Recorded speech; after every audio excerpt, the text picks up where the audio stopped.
Entertainment begins with a journey. This video is purely for entertainment and does not infringe on copyrights or laws. The rights to the novel and image belong to the original author. We do not claim ownership. Don't like waiting and want to listen to this fanfic in full now? Subscribe to our Patreon, where you'll find the best fanfics. Chapter 326, On the City Wall. The steamed bun used in raw GMO is kneaded from fine flour and shaped into a pancake. It's then briefly grilled on a steel griddle, then simmered over the charcoal fire, flip over and cooked until both sides are crispy and lightly golden. Even before eating, you can feel the crunch of the raw GMO just by holding it. Taking a bite, you discover it's crispy on the outside and tender on the inside. The gravy inside overflows from the squeeze. Luckily, there's a paper bag holding it, otherwise it would have been all over your hands. Seeing Yukai eat it, Saoirse chuckled and said, "I'm right, aren't I? It's delicious." Yes. Actually, Yukai preferred the beef box he'd had in Songgang. He thought the meat in the beef box was a little tastier than the meat in the raw GMO. But they were two completely different flavors. The meat in the raw GMO isn't simply minced meat, it's carefully prepared with over 30 seasonings and seasoned with aged broth, making it soft and glutinous, yet not mushy. The aroma was rich and the flavor was unique. For Yukai, the raw GMO was incredibly delicious. Both the bun and the meat possessed unique textures, and the rich flavor was unlike anything he had ever tasted. But in terms of flavor, Yukai actually preferred the beef box. The two of them devoured their raw GMO along the way. Despite looking small, the raw GMO was actually quite filling, and even though they weren't hungry to begin with, they both burped by the end. It took over half an hour to reach their destination. Across the moat, they could see the majestic ancient city wall in the distance, towering like a rock. Saoirse was naturally amazed. They had a city wall there, too, but it clearly couldn't compare to Chang'an's. It was unknown when it was last repaired, but it appeared to be intact and equally impressive even from a modern perspective. The wall had numerous gates, each offering access to the wall. Tickets were 54 yuan per person. Yukai had expected the wall to be narrow, like the Great Wall, but he hadn't expected it to be so vast, like a street. Near the outer edge of the city wall, street lights with red lanterns hung at intervals. A group of about 5 or 6 people on bicycles passed by. One of the girls shouted to the person in front, "Let's take a break. I can't do it anymore." The person in front immediately turned around and dismounted not far from Yukai. "Can you ride a bicycle up here?" Yukai was about to ask, but Saoirse was quicker than him and asked, "Hello. Did you bring your own bicycles up here?" Seeing a foreigner talking to them, the young people looked at each other. One of the girls said, "Rent them. There are bicycle rentals everywhere. Look, there's one over there." She glanced at Yukai and added, "There are places for 2 people, and even 3 people. There actually was a place specifically for bicycle rentals."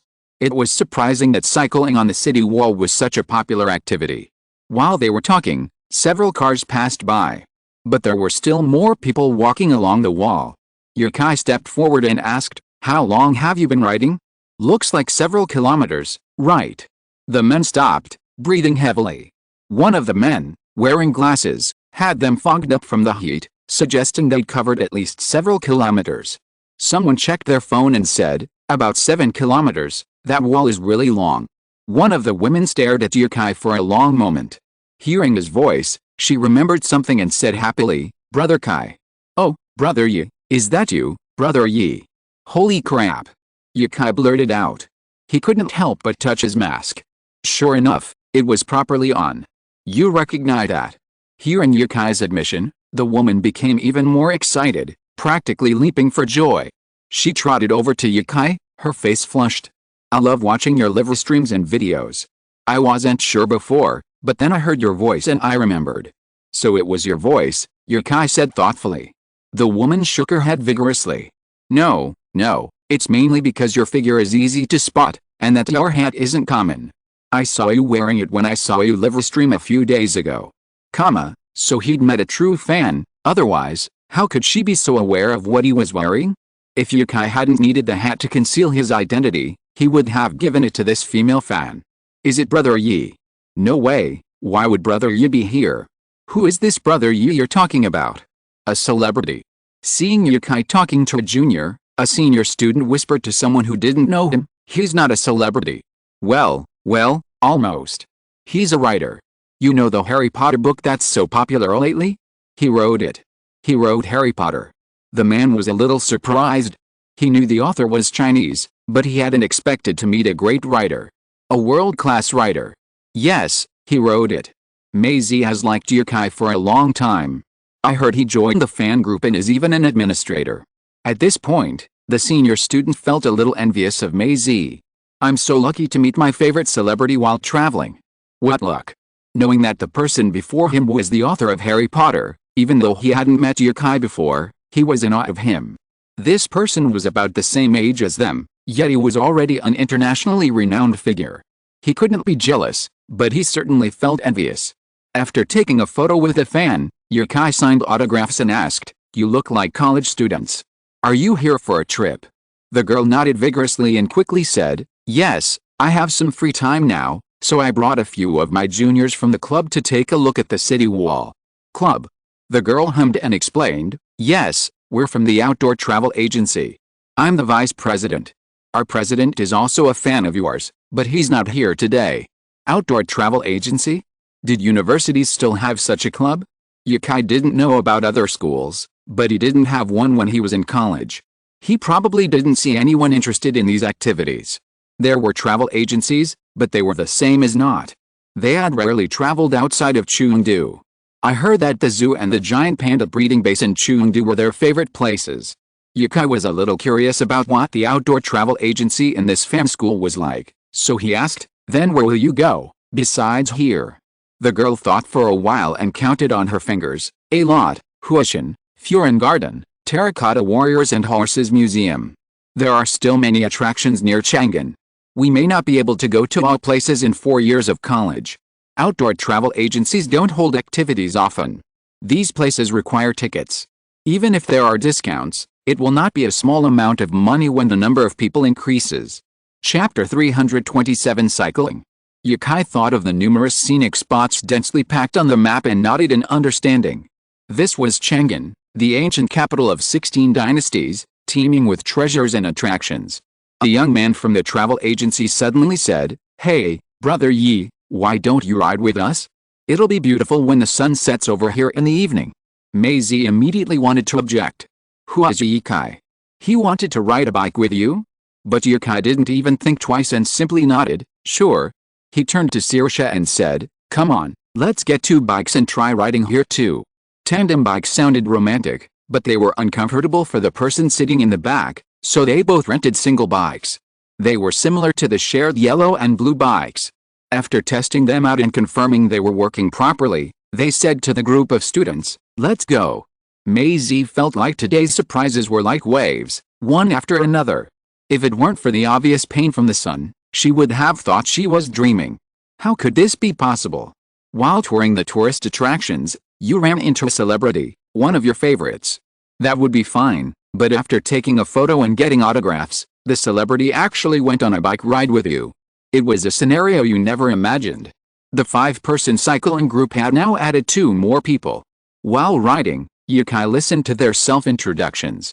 There were 3 men and 2 women, and except for the girl who spoke to Yukai, all of them were freshmen. The girl was Xiang Mei, nicknamed Maisie, the vice president of an outdoor travel agency, and a junior. They weren't the only ones visiting this time, but most people chose to walk the city wall. Only the 5 of them wanted to cycle around it.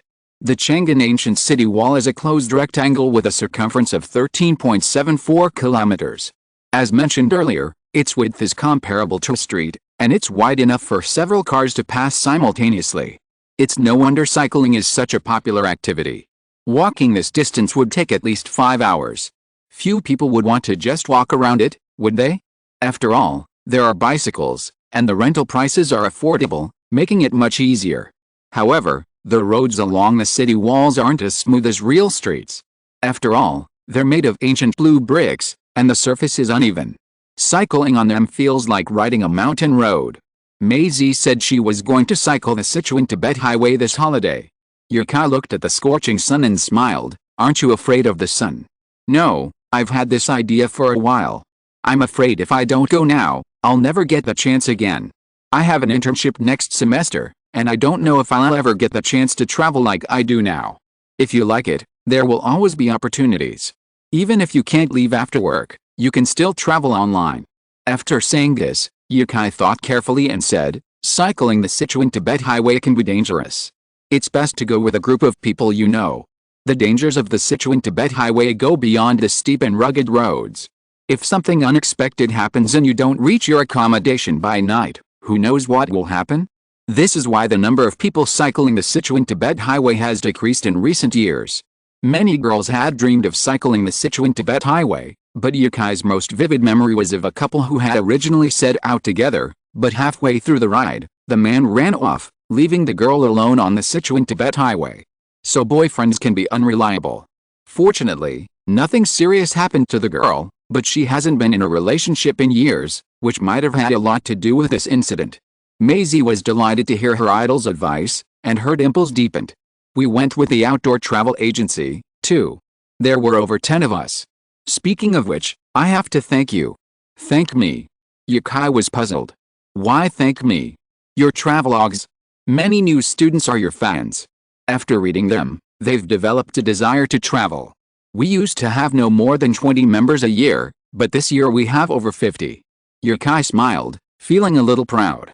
After writing for half an hour, several students stopped to rest and take pictures of each other. Yukai also took out his DSLR to record the scenery from the Chang'an city wall. A boy with a DSLR camera had been watching Yukai take pictures. After a long hesitation, he walked over and asked, head lowered, Brother Yi, can I learn photography from you? Yukai pressed the shutter button and snapped a picture of Saoirse standing on the battlements. Then he looked at the students and said kindly, of course. People who love traveling generally love taking pictures, and the two can sometimes be the other way around. People who enjoy photography often also enjoy traveling, especially outdoor photographers. Yukai is actually an outdoor photographer. The boy was a bit introverted and rarely met Yukai's eyes when they spoke. But he was still happy to hear Yukai agree. He quickly thanked him several times before asking some questions about photography. Let me see your photos, Yukai said. The boy handed Yukai his camera. Finding a few landscape photos he'd taken elsewhere, Yukai jokingly said, you're a complete beginner. I just bought my DSLR, and the only book I've read is your book. Photographing while walking. Most of the photos in his camera didn't consider the subject or background. He used the 9-square grid and thirds composition techniques described in the book, and he applied them very simply. Having a preliminary understanding of his skill, Yukai handed the camera back to him. If you're interested in photography, you should look at more photos by famous photographers. I see you enjoy landscape photography. Haha, how about I give you some of my stock later? Of all the photos Yukai had taken, only a small portion had actually been uploaded online.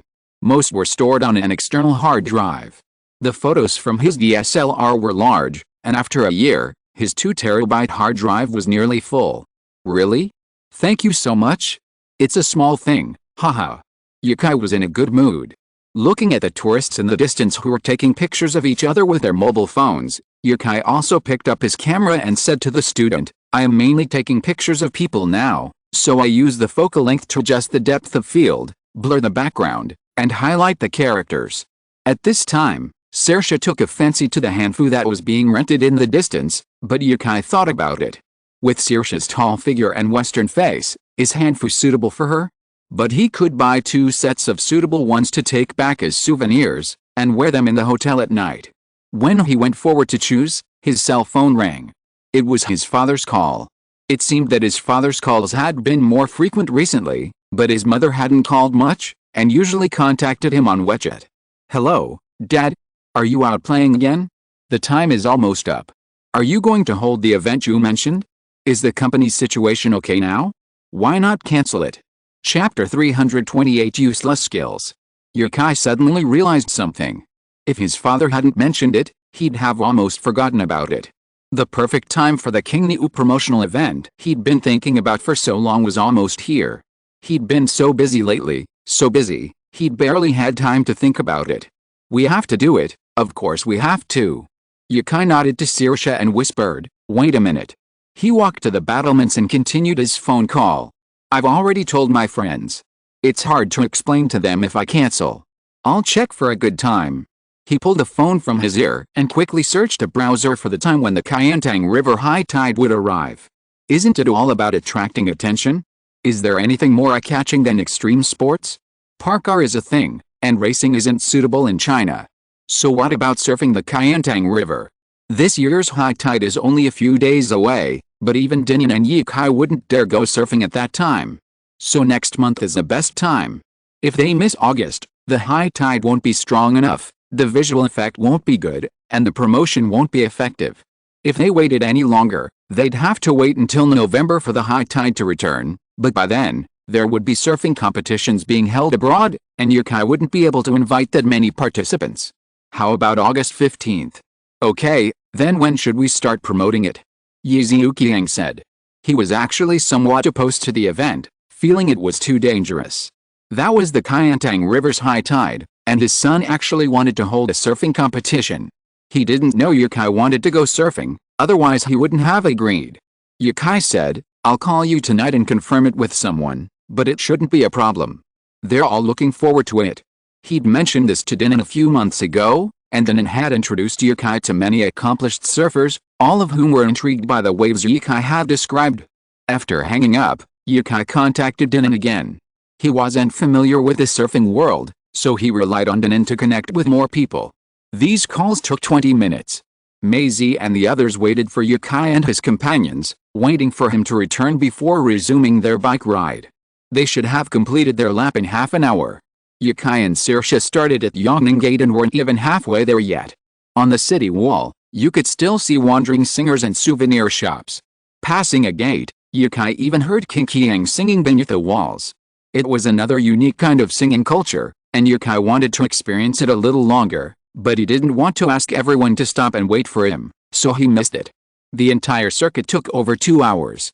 If they hadn't stopped to take photos, they could have completed the entire route in an hour and a half, but they were riding there primarily to enjoy the scenery, not to compete. When the university students joined him, there was another flurry of photo taking. After returning the bike, Yikai said goodbye to the university students. There were too many young people and it was too boisterous. He preferred a quieter time. If it weren't for the sunset, Yikai and Saoirse would have already descended the city wall. But after hearing Maisie and the others say the sunset was beautiful from the wall, Yikai continued to wait there. The wall, with no shelter, was scorching hot from the sun, but as the sun set, the temperature began to change. The sun in the north is not as strong as in the south. The temperature drops quickly after sunset, and the heat quickly dissipates. A little after 7 o'clock, the sun finally began to touch the buildings of the old city. It seemed more accurate to say down the mountain than down the stairs. The sky was already tinged with crimson, and 2 enormous clouds of fire appeared. The sun set over a place called Yongji Restaurant, within the city walls. The people of Chang'an call this area the Old City, home to many ancient buildings. The iconic bell tower, Chang'an's signature, is located in the center. As darkness fell, the lights around the city walls came on, creating a completely different scene from the daytime. During the day, the area around the walls seemed more profound and historic. But at night, it was even more spectacular. Modern lights illuminated the area, making the ancient walls look modern, at least 1,000 years younger. By the moat, a rock band belted out lyrics Yikai couldn't understand. Souvenir shops were bustling with people, all beaming with joyful smiles. After descending the city wall, Yikai stood by the moat and gazed back at it. The towering structure, over a dozen meters high, stood firmly atop the moat. No matter how prosperous the surrounding area, it remained unmoved, like a state-old scholar. 1,000 years had passed before its size. Inside and outside the city walls, tall buildings gradually rose, a scene of prosperity and joy. It was no longer needed to protect the people of Chang'an, but if a city wall had lost its original purpose, how long could its soul be preserved? People could still see the marks of centuries of hewn and burned on it. Perhaps in another 100 years, after 1 or 2 repairs, the wall would be fully transformed into a modern structure. Yikai felt fortunate to live in this era. At least, he could see the last of these authentic ancient buildings. Saoirse joined Yikai in watching the wall bathed in yellow lights. Perhaps she didn't share Yukai's sentiments, but she simply thought it looked better now. Rubbing her stomach, Saoirse called out to Yikai, "Hey, shall we go get something to eat?" Yikai retracted his gaze, nodded, and said, "Yeah, there seems to be a grilled fish place downstairs in our hotel. Let's go get some." Enemy towers, main towers, arrow towers, gatehouses, corner towers. You visited the ancient city walls of Chang'an. You now have a deeper understanding of ancient architecture. You've acquired the skill of horseback archery. Saoirse called a car, got in, and waited for a long time before Yukai arrived. She couldn't help but shout, "What's wrong? Did you forget something?" "No," Yukai replied, and got in the car. "Impossible? That's it? One of the 4 great ancient city walls in China. What skill did it give me? I previously gave myself the archery skill from the 6 arts of a gentleman, which I still haven't used. Now I'm given the horseback archery skill. Are they asking me to conquer the world on horseback? My lord, times have changed. And shouldn't warfare around the city walls be conducted with projectiles? Why horseback archery?" Upon boarding the car, Yukai felt a moment of daze, but quickly regained consciousness. His newly acquired knowledge transformed into memories. Now, Yukai could truly be considered a designer. He had always been interested in architecture, and now he had acquired a skill akin to mastery of ancient architecture. Looking at the antique buildings lining the streets of Chang'an City, Yukai felt a wave of disdain. Neither skill seemed particularly useful. What good was this deeper understanding of ancient Chinese architecture? Was he supposed to build a Chinese garden himself? Chapter 329 Furnace Temptation. The grilled fish restaurant Yukai mentioned was not far from the hotel, only a few minutes' walk away. It seemed deserted in the afternoon, but now there were lines for food. Besides grilled fish, there were also kebabs, hot pot, and Yanjing hot pot restaurants along the street. But everyone was lining up for the grilled fish. Surely it was delicious. Even though they were starving, they still waited for it. The owner, a slightly plump woman with short hair and wearing a black t-shirt with the words Lu Ayao, on it, saw Yukai and his friends walk in and approached. "Hello, are you two?" "Yes," Yukai nodded, then asked, "Is there a long line?" The owner said enthusiastically, "Not many. Come on, get a number. You'll be seated in about 10 minutes, and it's easier to find a table for 2 people. After getting a number with the female owner, Yukai emerged with a fruit plate. "Wow, where did this come from?" Saoirse took the plate with a hint of surprise, quickly tore open the package, and began to eat. These fruits were just taken out of the freezer and were still steaming from the cold air. However, they were very fresh. The apples and dragon fruits should have been cut within 3 hours. "We have to wait for more than 10 minutes before we can get a seat. Let's sit here for a while," Yukai said. The store is really large. Most of their seats are actually placed outside, with only a few double tables placed inside the store. There is a fence made of wire outside the store, which surrounds half of the street outside the store. The area is about half the size of a football field, but not that wide. There are lanterns hanging on the ceiling, about 10 in a row. Yukai counted them when he was free. There are a total of 16 rows, and each row is 1 or 2 meters apart. It is dark now, and the lanterns are lit. The whole store is crowded with people, noisy and bustling. After about 7 minutes, the boss found Yukai again and said, "We've got a table. Come on over here." She led the 2 of them into the fenced-in area and shouted, "Xiao Zhou, take our guests to table 12. A woman who looked like a nearby college student came running over with a menu. Her face was red and sweaty, perhaps from fatigue or the alcohol.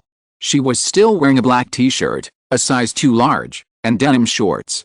Yukai looked straight ahead, a gentlemanly demeanor. He actually loved this style of dressing, but Saoirse clearly didn't suit her. It was more suited to Asian women. They followed her to a nearby storefront. There were tables to the left, graffiti on the wall to the right, and a long aquarium with the goldfish. There were 4 small tables, set against the wall, so they could only seat 3 people at most, but 2 was ideal. One of the tables was messy and hadn't been cleared yet. Xiaozhou called someone over to quickly clean it up, then told the 2 of them to take a seat and handed Yukai the menu. Holding a pen and paper, he looked at Yukai and asked, "Excuse me, what would you like to eat?" Yukai held up a menu with pictures of the dishes, and everyone looked delicious. Yukai ordered the signature grilled fish and handed the menu to Saoirse. Since he had the pictures, he could just order whatever he liked. Yukai then looked up at the waitress and asked, "You don't look that old. Are you a student at a nearby university?" Xiaozhou nodded curtly and said, "Yes, I'm a sophomore, working part-time to earn some pocket money." "So, when do you get off work? Will your boyfriend pick you up?" "Huh?" Xiaozhou's eyes widened, her gaze darting back and forth between Yikai and Saoirse. Was I overthinking it? This foreign girl looked much prettier than herself, well, but this guy looked handsome too, with beautiful eyes. It was hard to blame her for overthinking it. After all, working in such a crowded place, she heard that tone of voice and that kind of talk 2 or 3 times a week. I don't have a boyfriend, but a lot of people here are from our school. We're going home together after work. Oh, I see. By this time, Saoirse was also thinking about what to eat. As if she hadn't heard Yikai chatting with the girl, she pointed at the pictures and said, this, and this. The girl took notes and asked, how many skewers of barbecue do you want? 30 to start, Yikai said. Yeah, okay. After writing, the girl walked away reluctantly. She was actually quite looking forward to what would happen after Yikai approached her. After all, this guy was handsome, unlike those ugly middle-aged men in society. Saoirse looked at Yikai with amusement and asked, honey, do you like this style? No, Yikai rejected. I'm just curious if they are college students. They look so youthful, and I'm envious. I'm a college student too, Saoirse said. Yeah, you guys just started college, and I'm almost 25, huh? Yikai had been trying to change the subject, but suddenly found himself feeling sentimental. Saoirse was only 19, fresh off the college start, and he was almost 25. Xiaoju quickly returned, carrying a large bottle of chilled fruit beer and 2 glasses.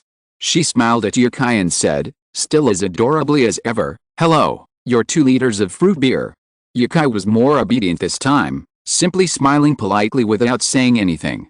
The restaurant's culinary team was exceptional, and even with so many people dining at once, the food was served quickly.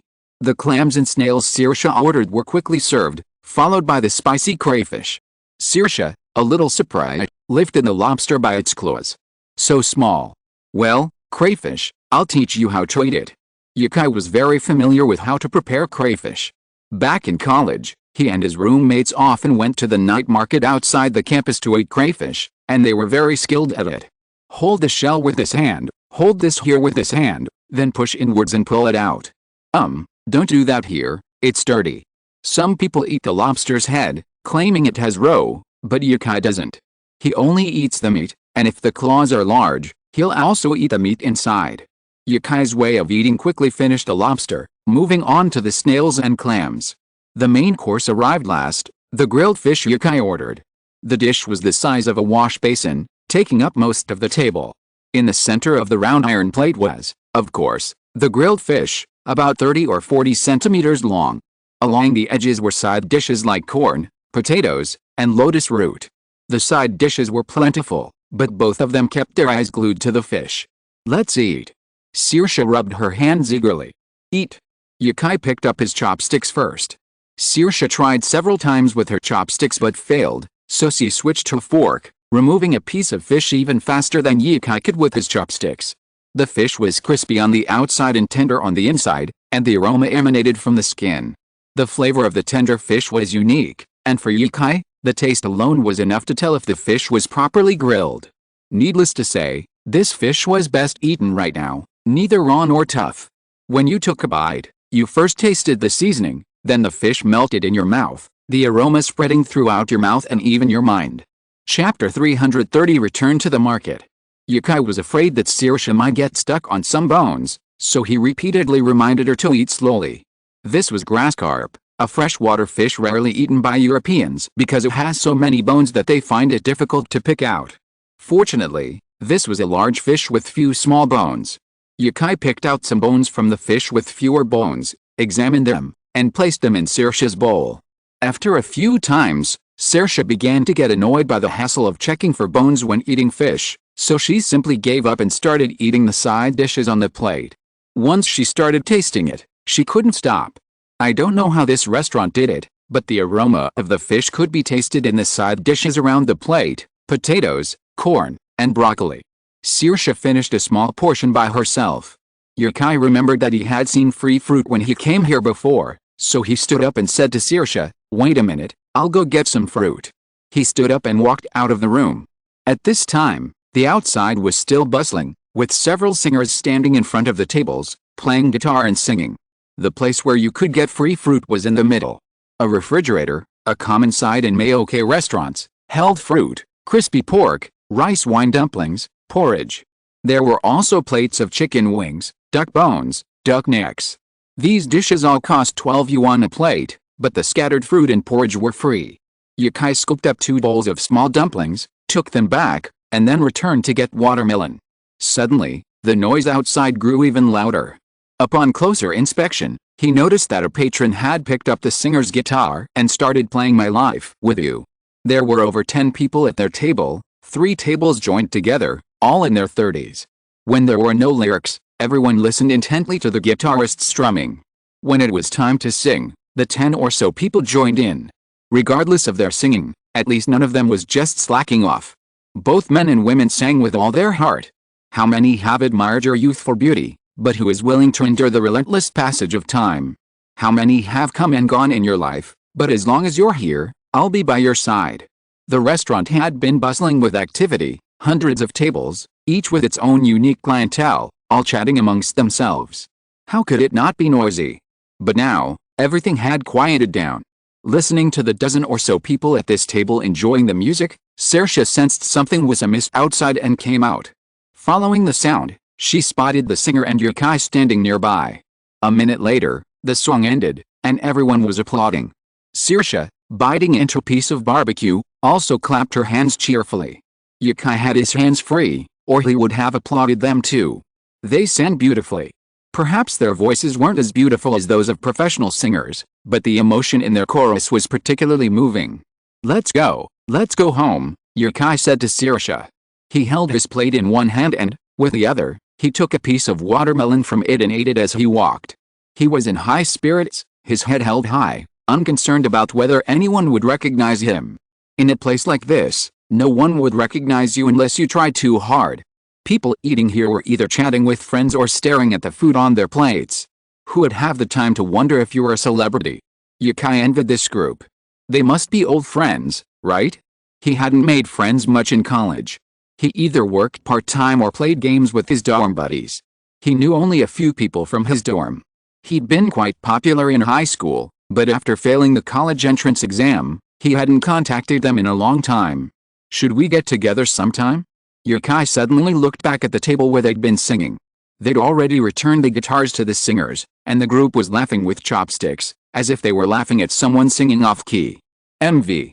The meal took over an hour, and the bill came to 326 yuan. The waiter rounded off the bill for Yukai, bringing it down to 320 yuan. Yukai thought it was a good deal. For the taste, 320 yuan for such delicious food was definitely worth it. Yukai had been to quite a few high-end restaurants this year, often costing thousands of yuan, but the food might not have been as good as what he had here. After dinner, the two of them didn't go straight back to the hotel. Instead, they took a long detour, taking over half an hour to get back to the hotel from the other side. If it were a square, Luyu would be on the right side of the square, while the hotel would be on the upper side, but very close to the right. This square was a residential area.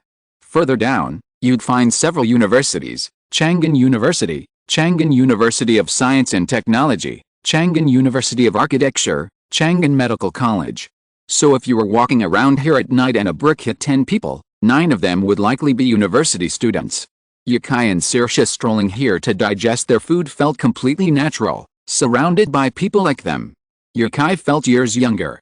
There were 2 types of businesses particularly common in this area: snack bars, which offered a wide variety of snacks, not just from Chang'an, but also from across the country and even abroad. The second type was hotels. Hotels like Home Inn, 7 Days Inn, and Super 8. They were everywhere. They probably had to wash tons of sheets every day. Yukai thought opening a laundry here would be quite profitable. After returning to the hotel, they showered together and went to bed early. They didn't do anything, mainly because they were exhausted from running around. While they were out there, it felt novel and exciting, but once they got back to the hotel, fatigue set in. Yukai wanted to contact teacher Wang or called in to discuss the competition. But seeing Saoirse fall asleep quickly after lying down, Yukai turned off the lights to avoid waking her, leaving only the faint hum of the air conditioner in the room. The next morning, they went to see the clock tower and then spent the day strolling around Muslim Street. Locals call this area Hufang. It's lined with a dazzling array of snack shops, making it a great place for newcomers to savor the rich cultural heritage while enjoying the delicious food. While the food here is expensive, and many of the snacks aren't as delicious as those sold in the street corners, the variety is impressive. For travelers with limited time, instead of wandering through the streets and alleys of Xi'an in search of a variety of delicious food, it's better to sample all the specialties of Chang'an and Muslim Street. And the portions are generous and filling, like the basin-sized baked naan sprinkled with sesame and melon seeds.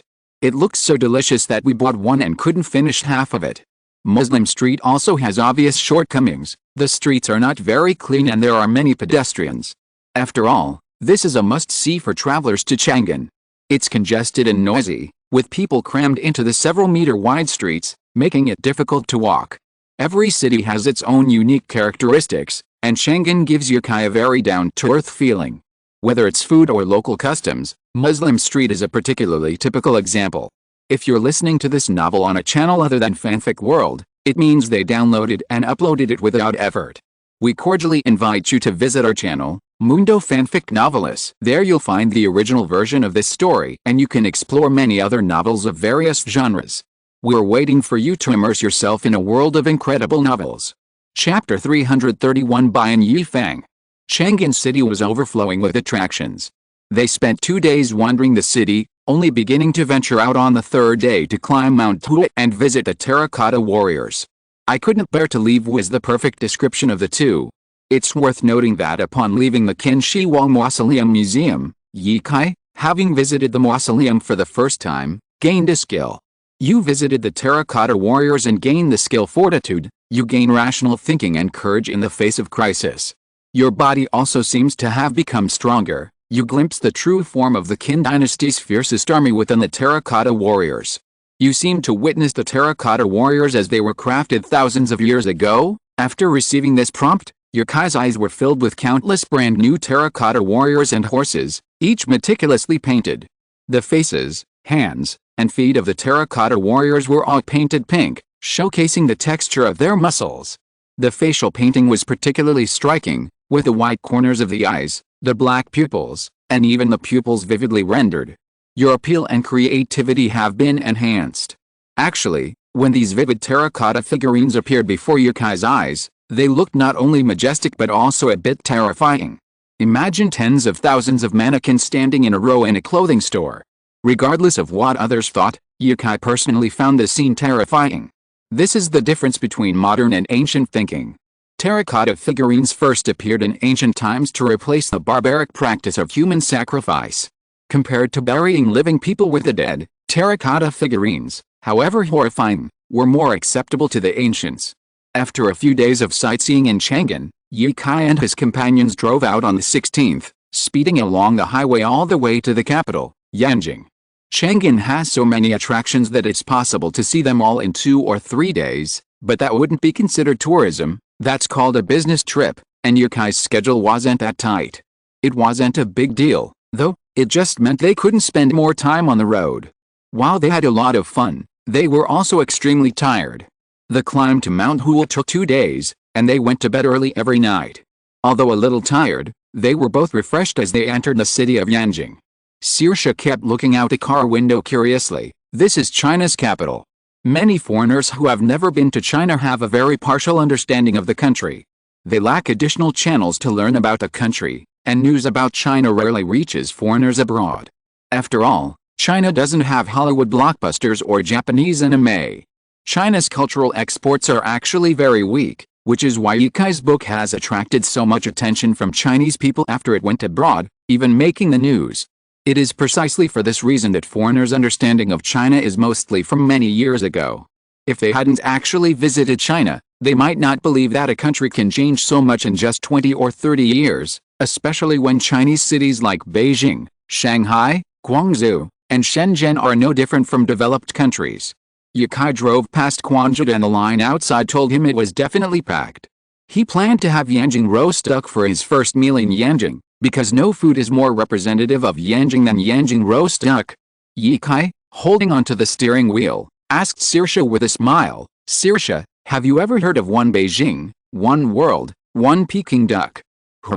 Saoirse stared at the roof of the car, Thinking for a long time before answering, no, is that a famous saying? It's not that bad. One Yanjing, one world, one Yanjing roast duck is quite famous in China. But it might just be a promotional advertisement for the roast duck restaurant. Don't worry, we'll just go eat later. Half an hour later, Yukai and his companions arrived at another famous roast duck restaurant in Yanjing, called Bayan Yifang. Yanjing is flooded with tourists, and Quanzhou is so well known that even though there are over 1,500 roast duck restaurants in Yanjing, many tourists stick to just one, Quanzhou. This would be a bit much for many other roast duck restaurants, who all have century-old recipes. Bayan Yifang's roast duck is undoubtedly as good as Yanjing roast duck in terms of history. Its original name was Jinling roast duck, and during the Ming dynasty, it was opened from Jinling to Yanjing, bringing roast duck to the people of Yanjing. Therefore, Yanjing roast duck's origins can be traced back to Jinling. Speaking of ancestry, Yanjing roast duck should call Jinling roast duck grandfather. Yukai knew this, which is why he chose to dine here. This restaurant is located in Xianyukiao. The building is constructed of bluestone bricks and appears to be 2 stories. While the architectural style is generally consistent with that of the Ming and Qing dynasties, it also exhibits the exquisite refinement characteristic of Republican-era architecture. How should I put it? This style of architecture has a distinctly Western feel, resembling a Republican-era mansion or small Western-style building. To the left is a food court. It's currently deserted, likely because, like other food courts, it only becomes bustling at night. On the left wall, a carving with a black background tells the story of the restaurant, but the intricate accompanying painting makes it look like a work of art. Entering through the first-floor doorway, the interior is still very modern. It's crowded, but not to the point of waiting in line like at Quanzhou. After sitting down, Yukai examined the menu. Yanjing's roast duck might be a bit pricey for many people. A single dish costs at least 200 yuan, but Yukai ordered a crispy roast duck with fragrant flowers, which cost him 220. Adding a few other dishes quickly pushed the bill over 500 yuan. 2 people certainly couldn't finish all that, but after all the effort to enjoy Yanjing cuisine, wouldn't it be a waste if he didn't try a few dishes? Yukai also took off his mask and hat in the restaurant. A young man served the dishes, and he recognized Yukai instantly. After setting down the dishes, he pulled a small notebook from his white uniform pocket and said, "Brother Yi, welcome to Yanjing. Would you mind signing an autograph?" "What do you mean by I'm not going to do you any favors?" Yukai smiled, accepting the autograph book. He opened it and saw. Each one was signed by a celebrity. There seemed to be dozens of signatures, meaning this waiter alone had met dozens of celebrities, big and small. After signing a few times, Yukai handed the autograph book back to the young man and said, "Wow, that book is really good. It's worth a lot of money, right?" He chuckled, took it, and carefully put it away. "Haha, just keeping it as a keepsake. Maybe I can show it to my son in the future, right?" "That's right. It's good as a souvenir." Yukai then turned to look at the roast duck he had served. On the large plate was a slice of roast duck, a bright reddish-brown color, full of color and fragrance. It must taste good too. So many celebrities choose this restaurant, so there must be something unique about Bayan Yifang. No more updates today, sad, everyone, go to bed early. Chapter 332 The Stars Don't Move. After the handsome man finished serving the dishes, he slowly walked out of the private room. Before closing the door for them, he said, "Enjoy your meal at Bayan Yifang." Yukai was stunned for a moment, then whispered, "So it's called Bayan Yifang." Saoirse hummed a tune, her white teeth gently biting her tongue as she picked through the plate of roast duck with her fork, as if trying to find the most beautiful piece. However, each piece of meat on the plate was of uniform thickness, seemingly indistinguishable. The duck meat was cut into layers like clouds, stacked on top of each other, with 2 large duck legs next to it. Another small plate held cucumbers and other side dishes. The cucumber plate also contained a small dish of sauce, the sweet noodle sauce I'd mentioned earlier. Yukai tasted a little. It wasn't sweet at all, but rather salty. He didn't like the taste of the sauce, but in addition to the sweet noodle sauce, they also gave him a small dish of white sugar. Roast duck dipped in sugar. It sounded strange, but it tasted truly delicious. The skin of roast duck is crispy and the meat is fragrant, but it's quite oily. The color of the duck tells you it's definitely greasy, and this is true of any roast duck restaurant. Bayan Yifang and Quanzhou are both renowned Yanjing roast duck restaurants, But the biggest difference between them lies in their roasting methods. Bayanifang uses a stewing oven method, heating the furnace with fuel and then extinguishing it, allowing the duck to roast with a residual heat. Quanjud, on the other hand, uses a hanging oven method, using fruit wood to roast the duck over an open flame. While the hanging oven roast duck industry has undergone several iterations, the age-old stewing oven method remains at Bayanifang, a microcosm of contemporary people's nostalgia for the ancient capital of the Six Dynasties, a legacy that has endured for millennia. Yukai had never been to Quanjud and hadn't experienced the flavor of their food, but the roast duck at Bayanifang raised his expectations for Yanjing roast duck to a new level. The roast duck was truly fragrant. The two of them finished most of the 200 yuan roast duck, leaving neither of them with more than half the remaining meat. It was delicious, but also incredibly greasy. Yukai was relatively okay with it. Any other southerner visiting Yanjing for the first time probably wouldn't be able to eat much. Tastes vary from place to place. If you don't travel often, you might assume food is similar across the country. But in reality, tastes vary from province to province. After trying the roast duck at Bayanifang, Yukai thought to himself, perhaps Yanjing's famous roast duck restaurants have several sacks of leftover duck left over every day. Who among the locals goes to Quanjud every day? With that kind of money, wouldn't it be romantic to treat his girlfriend to Western food? By the end, there was still plenty of food left on every plate. The only nearly empty plate actually contained a snack, not a main course. Saoirse finished the last two, forked one and placed it in Yukai's bowl, then prepared to finish the last one herself. There was still a smudge of red bean paste on the corner of her mouth, something she hadn't noticed when she ate it earlier. After the last one finished, Saoirse, somewhat reluctant to leave, asked Yukai, "What kind of snack is this?" "It's delicious. It's donkey rolls." "Donkey rolls?" "Yes, it's a local snack in our capital. Of course, you can find them around here too. This is my first time having them." Yukai had known about this dish for a long time. He first heard of it more than a decade ago, when the name donkey rolls appeared in a period drama. Since then, this Yanjing snack has frequently appeared in TV dramas. Steamed rice noodles are wrapped with refined red bean paste, then cut into circles about the size of a teacup lid and finally rolled in soybean flour. This final step is the origin of the name donkey rolls. After being cooked, they are rolled in soybean flour, which resembles a real donkey rolling in the countryside, kicking up dust, hence the name. After Yukai finished his meal, he looked at the dishes on the table, feeling a bit embarrassed. He really had ordered too much? After ordering the roast duck, he could have ordered 1 or 2 more dishes at most, but Yukai ordered 5 dishes in addition to the roast duck. And the key thing is, there were only 2 of them eating. This meant half the food went to waste. If they'd gone straight back to the hotel, Yukai would have probably opted for a takeaway. There was a small refrigerator in the room where he could store some food for a late-night snack. But it was still early, and they were planning to go shopping. Taking away food wasn't the right option. Let's do it this way, Yukai thought. He'd have to make sure to do it this way for now. He'd remember to order less food or ask the chef for smaller portions. Many places, especially those with a reputation online, often have small portions. Yukai assumed Bayanifang was no exception. But the portions were surprisingly generous. By the time they left the hotel, it was already quite dark. The adjacent food court was already crowded, but no vendors were operating, or perhaps only a few scattered around. Saoirse frowned, a bit puzzled, and asked, "Isn't it written food court here?" Yukai was also puzzled, but before he could reply, he saw night market owners pulling food carts in a neat formation, almost like they'd been trained. The words cold noodles were written on them. Fried dough, pancakes, fried red fruit.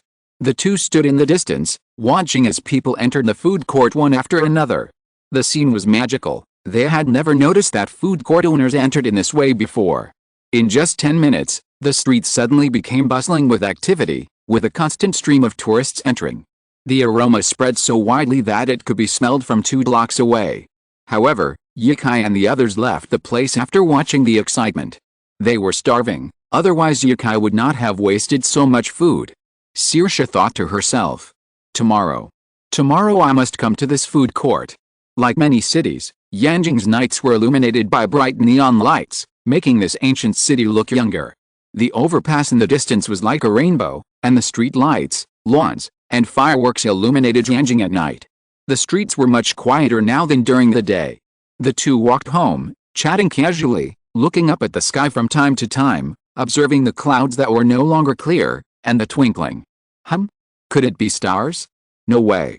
Can you see stars in Yanjing? Seeing Yukai staring at the sky with a look of surprise, Saoirse also looked up, but she seemed to see nothing different. She shook Yukai's hand and asked, "Hey, what are you looking at?" "Nothing. I heard that Yanjing's environment is bad and the air pollution is so bad, I thought you couldn't see stars." Hearing Yukai's words, Saoirse looked up at the sky again and suddenly burst into laughter. She scoffed, "You're seeing things. Those aren't stars, they're planes." Planes. Yukai was unconvinced. Where could so many planes come from? The two stood still, both looking up at the sky. Saoirse said proudly, "Stars don't move. Look, these twinkling things are moving, so they must be planes. But there are so many of them.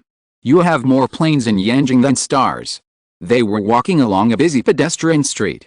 The faint sound of singing came from afar, and many people who were already watching them also looked up at the sky. What were these two handsome men and beautiful women looking at? Ouch! Two people walking towards each other suddenly bumped into each other, and two screams of pain were heard. After Yukai noticed this, he quickly pulled Saoirse away. So the old saying is right, you have to watch where you walk. Chapter 333 Life needs a sense of ritual. The next day, the two set out at a little after 3 in the morning, heading towards Tiananmen Square. As a Chinese, Yukai felt that while he could skip the other sites in Yanjing, he absolutely had to attend the flag-raising ceremony. This wasn't meant to be morally coercive. Yukai simply felt that in this materialistic age, it wasn't a good thing for Chinese people to lack a sense of faith. Living for money and living for faith revealed a profound difference in inner character. And what was the most effective faith in China? It wasn't faith in Buddhism or Taoism, or even God, but patriotism. Or perhaps it was love for the blood that flowed through one's veins for 5,000 years, for being descendants of Yin and Wang, descendants of the dragon. It was a kind of pride. In fact, every Chinese person harbored this kind of faith to some degree. For example, many people sometimes wondered, how can I contribute to my country? Or how can I make a real contribution to my country? This kind of thinking could actually be called the Great Rejuvenation of the Chinese nation. Countless Chinese people were currently striving for this goal. Even the mindless online trolls shared this sentiment. They simply lacked a better way to achieve it. Of course, if they could produce tangible and effective results, they wouldn't be mere keyboard warriors. So, what does all this have to do with the two of them getting up at 3 in the morning to watch the flag-raising ceremony at Tiananmen Square? Of course it does. Besides tourists, the people who come here to watch the flag-raising ceremony are also largely true local patriots, the kind who have watched it daily, without fail, for years. Because of these people, and the fact that the flag-raising ceremony itself is a solemn and orderly form of worship, these events give the flag-raising ceremony a modern expression, a sense of ritual. If love for one's country is a belief, then watching the flag-raising ceremony here is a different kind of pilgrimage, a way to strengthen one's faith. As soon as they got out of the taxi, an elderly woman came towards them. She was in her 40s or 50s, with curly hair and a thin, dark red sweater. She looked like a neighborhood committee woman or an elderly female teacher, the kind of woman who, even with a smile, could still come across as serious. "Tickets are 10 yuan a person," she said. She held a handful of medals and small red flags, and before Yukai could respond, she was about to offer them. Yukai frowned, sensing that this was no simple matter. "I've never heard of having to pay an entrance fee to watch the flag-raising ceremony here." And the woman's expression. Yukai, an expert in micro-expressions, thought you were definitely kidding. He took Saoirse's hand and ignored her, heading inside. Saoirse looked confused, wondering if she was trying to evade the entrance fee. The square was indeed open. Yukai walked along without seeing any ticket rebates, and he made his way straight to the security gate. Yesterday, while looking up travel guides, Yukai was troubled by one issue: security and queues. After all, he'd suffered a setback at Buckingham Palace. Without help, he likely wouldn't have been able to get in. And since there were no tickets for the flag-raising ceremony, and the crowds were so large, how could one find a good spot? He'd looked through many travel guides, but none of them made this point clear. Perhaps the writers didn't think it was important. Arriving at Tiananmen Square, Yukai realized it wasn't a big deal. Security was right at the entrance, and it wasn't crowded at the moment. The line was only 20 or 30 people ahead. After waiting in line for a few minutes, they were able to enter the square. There are 3 viewing areas for the flag-raising ceremony, 2 on the east and west sides of the Tiananmen Gate. Behind the gates next to the 2 Huaibao pillars on either side of the Jinshu Bridge, the other is on the south side of Tiananmen Square, near the Heroes Monument. Yukai had searched for the location last night. The flag raising was at 5:08 a.m., and it wasn't even 4 a.m. yet. There weren't many people in the square, just a few standing, some sitting on the ground. 1/10 of them were dragging suitcases. They might have been waiting there since last night, or their hotel was far away and they'd taken their luggage with them. These were people who had just arrived in Yanjing or were leaving today. Yukai found a random spot to stand, looked at the others, and finally sat down like them. The man sitting next to Yukai was in his 30s, dressed in a white-collar outfit, shirt and trousers. He'd taken off his suitcase and was holding it in his hand. His hair wasn't very thick, but he didn't seem to mind it. He looked a little downcast. Seeing Yukai and Saoirse sitting here, he stared at them for a long moment before saying, "Brother, you're so cool. You've found a foreign girl for your girlfriend. Are you married?" "No," Yukai replied. The bald, white-collar man shook his head slightly, sighed as if with emotion, and said calmly, "It's good not to be married, it's good not to be married. It looks like you're visiting Yanjing, right? Where are you from?" Saoirse leaned against Yukai and quickly replied, "Chengdu, Chengdu. Chengdu is good. It has great development potential. It's a new first-tier city, not much worse than Beijing, Shanghai, or Guangzhou." He reached into his pocket for a cigarette, halfway through, taking in the surroundings, and quietly put it back. "So, what are the housing prices in Chengdu now?" "I'm not sure. Around 30,000 in Wuhao district, I think." Yukai wasn't very familiar with Chengdu housing prices. He had never paid much attention to them before. His biggest dream was to buy a house in Xiancheng when he made enough money. Of course, he wasn't paying attention now. After all, as long as they weren't villas, Yukai had the money to buy a few houses. The bald white-collar worker wasn't sure where Wuhao district was located, so he fought back the urge to smoke and asked, "Which ring road is it in?" "Somewhere between the first and second ring roads." Yukai lived on the first ring road, next to the Wuhao temple and not far from the Red Archway. "Only 30,000 yuan in the first ring road?" Sigh. The bald white-collar worker's already dejected face grew even more dejected, and he sighed repeatedly before finally saying, "Leaving Yanjing was the right decision." "Hey, buddy, do you know how much housing prices are in Yanjing?"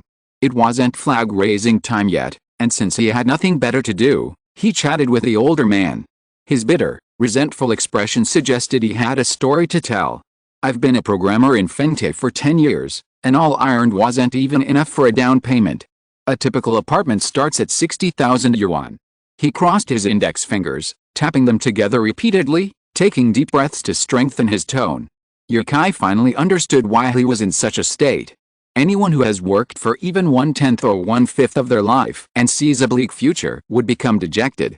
The white-collar worker looked at Yukai enviously, then glanced at Saoirse and sighed. "Alice, my parents are pushing me so hard now. After thinking about it, I decided to give up my dream of moving to Beijing and return home to have kids and get married. The capital really isn't just for a few people. A programmer who had worked in the capital for 10 years should be able to live well in a second or third-tier city." For a moment, Yukai didn't know whether to comfort or congratulate him. The old man looked clearly unwilling, but Yukai personally felt that this was a good thing. His living standard wouldn't drop much, and with a slower pace of life, he might even be able to experience a long-lost freedom. Chapter 334. The system is finally exposed. After a while, the place began to get crowded. Those who had been sitting stood up to keep their seats. Yukai watched as the crowd behind him grew, a layer filling up every few minutes. Then came the slow wait. At daybreak, staff members arrived to ask them to stand closer. Suddenly, countless people surged forward, barely securing their spots, but the crowd only grew even tighter. Like Jack holding Rose on the Titanic, Yukai embraced Saoirse, who stood before him, firmly planted in his place. When Yukai didn't want to leave his seat, even a sumo wrestler wouldn't be able to make him budge. With nearly 5 million followers on Weibo, Yukai was a world leader in every aspect, even against a subhuman genius. Yukai would be even more subhuman than him. With minutes left before the flag-raising ceremony, the military honor guard emerged from the Forbidden City, crossed the street, and began the flag-raising ceremony. Steady, measured footsteps echoed across the empty ground within the fence. The flag guard marched out, their heads held high, their proud demeanor hinting at the nation's unrivaled power. In just a few decades, our country has transformed from a vulnerable nation to one of the world's most powerful nations. Is it really just numbers that matter? Without this unwavering courage and a relentless spirit, even a large number of people would be unable to withstand the advancement of technology. How could they possibly stand up to artillery fire? With a swish, the 5-star red flag flew high into the sky. A fierce wind whipped the flag into a fluttering rustle. This wind, which has flown through Beijing for decades, has never ceased, and so has the nation's development, never stopping, only moving forward. Countless people in the crowd, recording with their phones, hummed the national anthem. The sound was initially quiet, but as the flag rose to halfway, most of the tens of thousands of people in the square began to sing softly, transforming into a mighty chorus. Standing in the front row were children, who also sang the anthem loudly, correcting those who had forgotten the lyrics. Yukai hated children, but at this moment, he actually liked the child standing in front of him. After all, it wasn't the children themselves he hated, but their impoliteness and unruliness. Quiet children were always adorable. Amidst this chorus, a soul-stirring power permeated the crowd. Perhaps it was a psychological factor, fostering a belief in ritual and authority. Besides this overwhelming sense of pride in his country and nation, Yukai also received something extra from the system. You watched a solemn flag-raising ceremony and acquired the 6 arts. Li, you participated in a large-scale event themed around the Han ethnic group. Your Chinese blood is flowing and revitalizing, further enhancing your talents in poetry, opera, calligraphy, and Chinese painting. You already have calligraphy and painting skills, skill effects enhanced. You have learned a great deal of traditional knowledge from your homeland and grasped the confluence of Confucianism, Buddhism, and Taoism. Congratulations on achieving self-cultivation within your homeland. Now, perhaps you have a new understanding of traditional culture. Share your ideas with the crowd. The more people admire you, the more powerful you will become. This series of prompts from the corners of his eyes and in his mind made Yukai focus all his attention on his system, while outwardly he stared blankly. Yukai wondered why all the skills he acquired were from hundreds or thousands of years ago. Calligraphy and painting, musical instruments, the 6 arts of a gentleman, archery, charioteering, etc. No wonder there were rewards for visiting ancient Chinese sites, but not for modern attractions like the Oriental Pearl Tower. Caught the dog. So this thing is an ancient system. What's the big deal? Reading thousands of books at home is not as good as traveling thousands of miles? No wonder visiting a new place brings inspiration and monetary rewards. Did the poet Li Bai have the system? Now it's the stage of self-cultivation in one's homeland? So what's next? After all, cultivating oneself and managing the family leads to governing the country and pacifying the world. This system finally has a main plot. Yukai pondered the subsequent system upgrades. He wasn't in a hurry, because governing the country and pacifying the world wasn't just a literal meaning. Governing the country doesn't mean managing the country, but rather governing and healing. The system had already prompted Yukai to promote traditional culture. Pacifying the world doesn't mean leveling it. The ultimate goal of Confucianism is to achieve the ideal state of a society where all people are equal. This is difficult, but not impossible. Just try slowly. Anyway, Yukai wasn't in a hurry. At that moment, Yukai felt his mind elevated. It was an indescribable feeling, like when he had an i9 processor but a subpar motherboard and RAM, unable to fully utilize the i9's performance. It was as if he had suddenly switched gears. His thoughts became faster, his body felt lighter, and his senses sharper. Saoirse looked at Yukai's bewildered eyes, bewildered. What had happened? She gently squeezed Yukai's hand and asked, "What's wrong? Are you sleepy?" "Indeed, I didn't get much sleep last night. How about we go back to the hotel and get some sleep?" Yukai's senses were instantly restored by Saoirse's squeeze. Far from being sleepy, he felt more alert than ever before. However, he had no desire to travel or see the sights right now. If Saoirse wanted to go, he could go with her, but seeing her red eyes, returning home to rest was definitely the best option. Yukai also needed to reflect on something he hadn't understood. What had led him to this level of self-cultivation? Was it the trinity of Confucianism, Buddhism, and Taoism that had elevated his consciousness to a higher level, or was it his own achievements in self-cultivation? And how had he achieved this level of self-cultivation? Was it because he had mastered the basics of all the 6 arts? Back at the hotel, Saoirse went straight to bed. Yukai sat on the balcony, reading a book, but he didn't turn a page for a long time. In China, the 6 arts refer to etiquette, music, archery, charioteering, calligraphy, and mathematics. Ritual was a skill Yukai had just acquired today. What was etiquette? It was the source of Chinese culture. There were 3 types: auspicious, inauspicious, guest, military, and auspicious. It encompassed rituals for sacrifices, funerals, military affairs, interactions between princes, and banquets and celebrations. Music referred to ancient music, a subset of which Yukai acquired after visiting Westlake in Hangzhou, though he didn't learn it all. Archery and charioteering, where Yukai gained most of his knowledge, were, like etiquette, directly imparted to him as part of the 6 arts, and the skills he mastered most completely.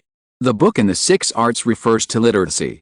The 6 books that have been passed down to this day refer to the 6 methods of creating Chinese characters: pictographic, indicative, associative, phonosemantic, transliteration, and loan characters. This was a skill Yukai had learned in college. He couldn't be said to be proficient, but he understood it. After strengthening his memory, these memories were very clear. As for mathematics, simply put, it was the multiplication table. So, Yukai now truly possessed the 6 arts. With these skills, did that complete his self-cultivation stage? Due to your reading of this book, you have acquired the 6 arts, mathematics. Chapter 335 Preliminary Preparations. Over the next 2 days, Yukai felt better than ever, the world even more vivid than before. It wasn't a matter of good eyesight. Even if your eyesight were perfect, you wouldn't notice things you shouldn't. While visiting the Forbidden City, the colors and designs of the buildings appeared in Yukai's mind with the precision of digital data, allowing him to determine the saturation and brightness of colors from afar. Yukai relished this gift. The world outside now felt incredibly beautiful. Simply put, Yukai now had eyes that could more easily perceive beauty. Beyond his eyes, the change was more profound in his mindset. If his mental age could be accurately determined, he'd likely look significantly younger than before. Although he was already quite young, that was the case. July 21st. Josie, who appeared alone at the capital airport. She wore a beige sunhead and a snow-white dress, which perfectly suited her slender figure. This outfit attracted considerable attention, and Yukai, waiting to meet her at the airport, spotted her immediately. She had been invited by Yukai. If Josie had been asked to travel alone, she probably wouldn't have come to Yanjing. After all, Sun Shuang was busy and couldn't take a long leave.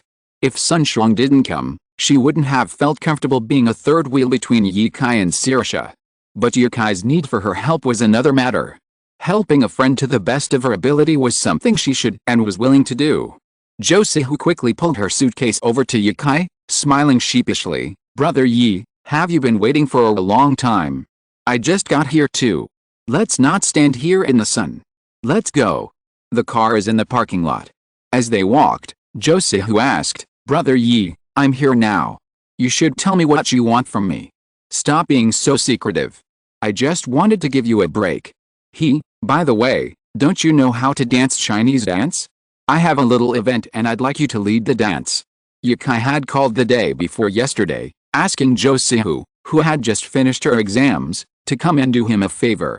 Actually, a few days ago, Yukai wanted to ask Josie to come and choreograph the music, but then he thought that time was a bit tight. Josie is not a professional dancer, so 3 or 4 days might not be enough. So Yukai asked someone to find Professor Yang from the Beijing Dance Academy to choreograph the music he wrote. Josie stopped in her tracks. Dancing? Or leading the dance? This is impossible. Josie panicked.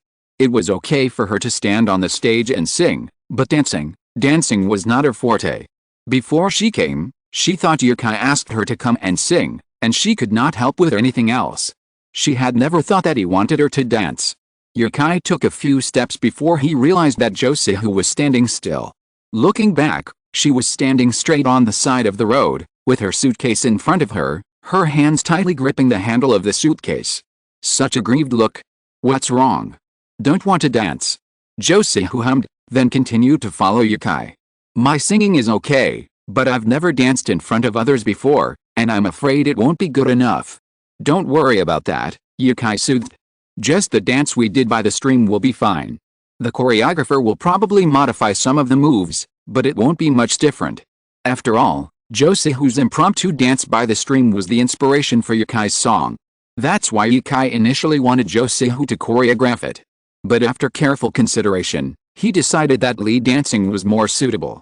After all, Josie whose appearance and personality perfectly matched Yukai's image of a classical Chinese woman. Besides, Josie who is a friend, so of course he should give good opportunities to his friends. Seeing Josie whose resistance, Yukai didn't want to force her, so he said, how about this? You can accompany me to meet the choreographer later. After we have the choreography, you can decide whether to continue rehearsals. How about that? Josie who gazed up at the sky, thinking, and smiled. Okay. The car drove towards the hotel. It was now 10 o'clock in the morning, and Yukai and Saoirse had not had breakfast yet. Yukai got up late, and drove to the airport to wait for Josie who as soon as he got up. He hadn't had breakfast yet, and he didn't know if Saoirse had eaten alone in the hotel. But it was also possible that she hadn't woken up yet. Josie who tilted her head and looked at the scenery on the streets of the capital, chatting with Yukai idly. Brother Yi, are you going to cross over to the dance world? Josie who is really envious of Yukai. If she didn't see him so often and if she didn't know him so well, she would have even replaced her idol with Yukai. He sings and writes songs, writes novels, and she heard Yukai sing opera in KTV some time ago. He can play more than 5 instruments. Sun Shuang said that the painting hanging in the living room was also painted by Yukai himself. Josie who has never seen anyone more amazing than Yukai in her life. Crossover? No. How can this be considered a crossover? A red light appeared ahead, and Yukai slowed down. After all, I don't dance, right? I just happen to have written a song. Oh, no wonder you wanted to see me. Have you finished that song? I finished it, Yukai nodded. Seeing Josie whose curious gaze, he smiled and said, I'll play it for you when I get back. I found a recording studio in Yanjing yesterday. He hadn't been idle these past few days. The music for Treading Water Dance was finished, and a choreographer had been found, but he hadn't officially visited yet. The appointment was for 4 p.m. today. Yukai had also found the orchestra that would perform the Harry Potter Symphony, and they were rehearsing right now, unlike Treading Water Dance, which hadn't yet begun formal choreography. He had originally planned to let Josie who rest for a day and then take her to see the choreographer the next day, but for the same reason, time was running out. Yukai was leaving China on the evening of the 25th to film a program in the United States. That was only 4 days, and Yukai spent 1 day discussing the choreography with the choreographer, leaving 2 or 3 days. Yukai was not too worried about the people in the dance studio. 2 or 3 days was more than enough time for them to get familiar with a new dance. What Yukai was worried about was Josie who. He hoped that Josie who could be the lead dancer. There were many reasons for this. First of all, this was an event that was destined to be on the hot search list. Yukai would definitely upload a video to the internet. At least Josie who would be familiar to everyone. After all, she would be in the entertainment industry in the future. His popularity was still going strong during this period. If he hosted such a flash mob event and showed his face, he couldn't say that he would definitely be in the top 5 hot searches, but he should have no problem being in the top 10. Secondly, Josie who is the person Yukai thought was most suitable for Chinese dance. This was against his will, but Yukai himself thought so. What kind of system was his? The ancient system. And isn't Chinese dance an ancient dance? So Yukai believed in his own ideas and thought that Josie who is the most suitable person to be the lead dancer. Chapter 336 Service Fee. An hour later, 3 figures appeared at Quanzhou. Yukai wasn't happy about being treated here, but he didn't know where else to eat in Yanjing, so he decided to go to the most famous Quanzhou. Since they'd arrived early, there wasn't a long line yet. It was almost lunchtime, and how could there be no line at Quanzhou? Luckily, they'd arrived early, so they only had to wait for 4 tables, meaning there were only 3 tables ahead of them. The restaurant was huge, like a small market. Movies were playing on a wall-mounted TV outside, and dozens of benches were scattered in front of the TV, where the queue was sitting in groups of 3 or 4. 15 minutes later, they finally got a seat. Like Ban Yifeng, there were large round tables, but this time there were no private rooms. But Yukai figured a seat was all that mattered. Who cares who you are when you eat here? Smelling the delicious food, Yukai's stomach rumbled. A single duck here cost 238, quite expensive. After ordering a few other dishes, the total bill came to over 500 yuan. Josie, who stared at the menu, then whispered after the waiter left, "Why is the roast duck so expensive here? 238 yuan for one. In our cafeteria, a roast duck is only 25 yuan. Yukai looked away from the waiter and said jokingly, "You said it was a cafeteria, didn't you?"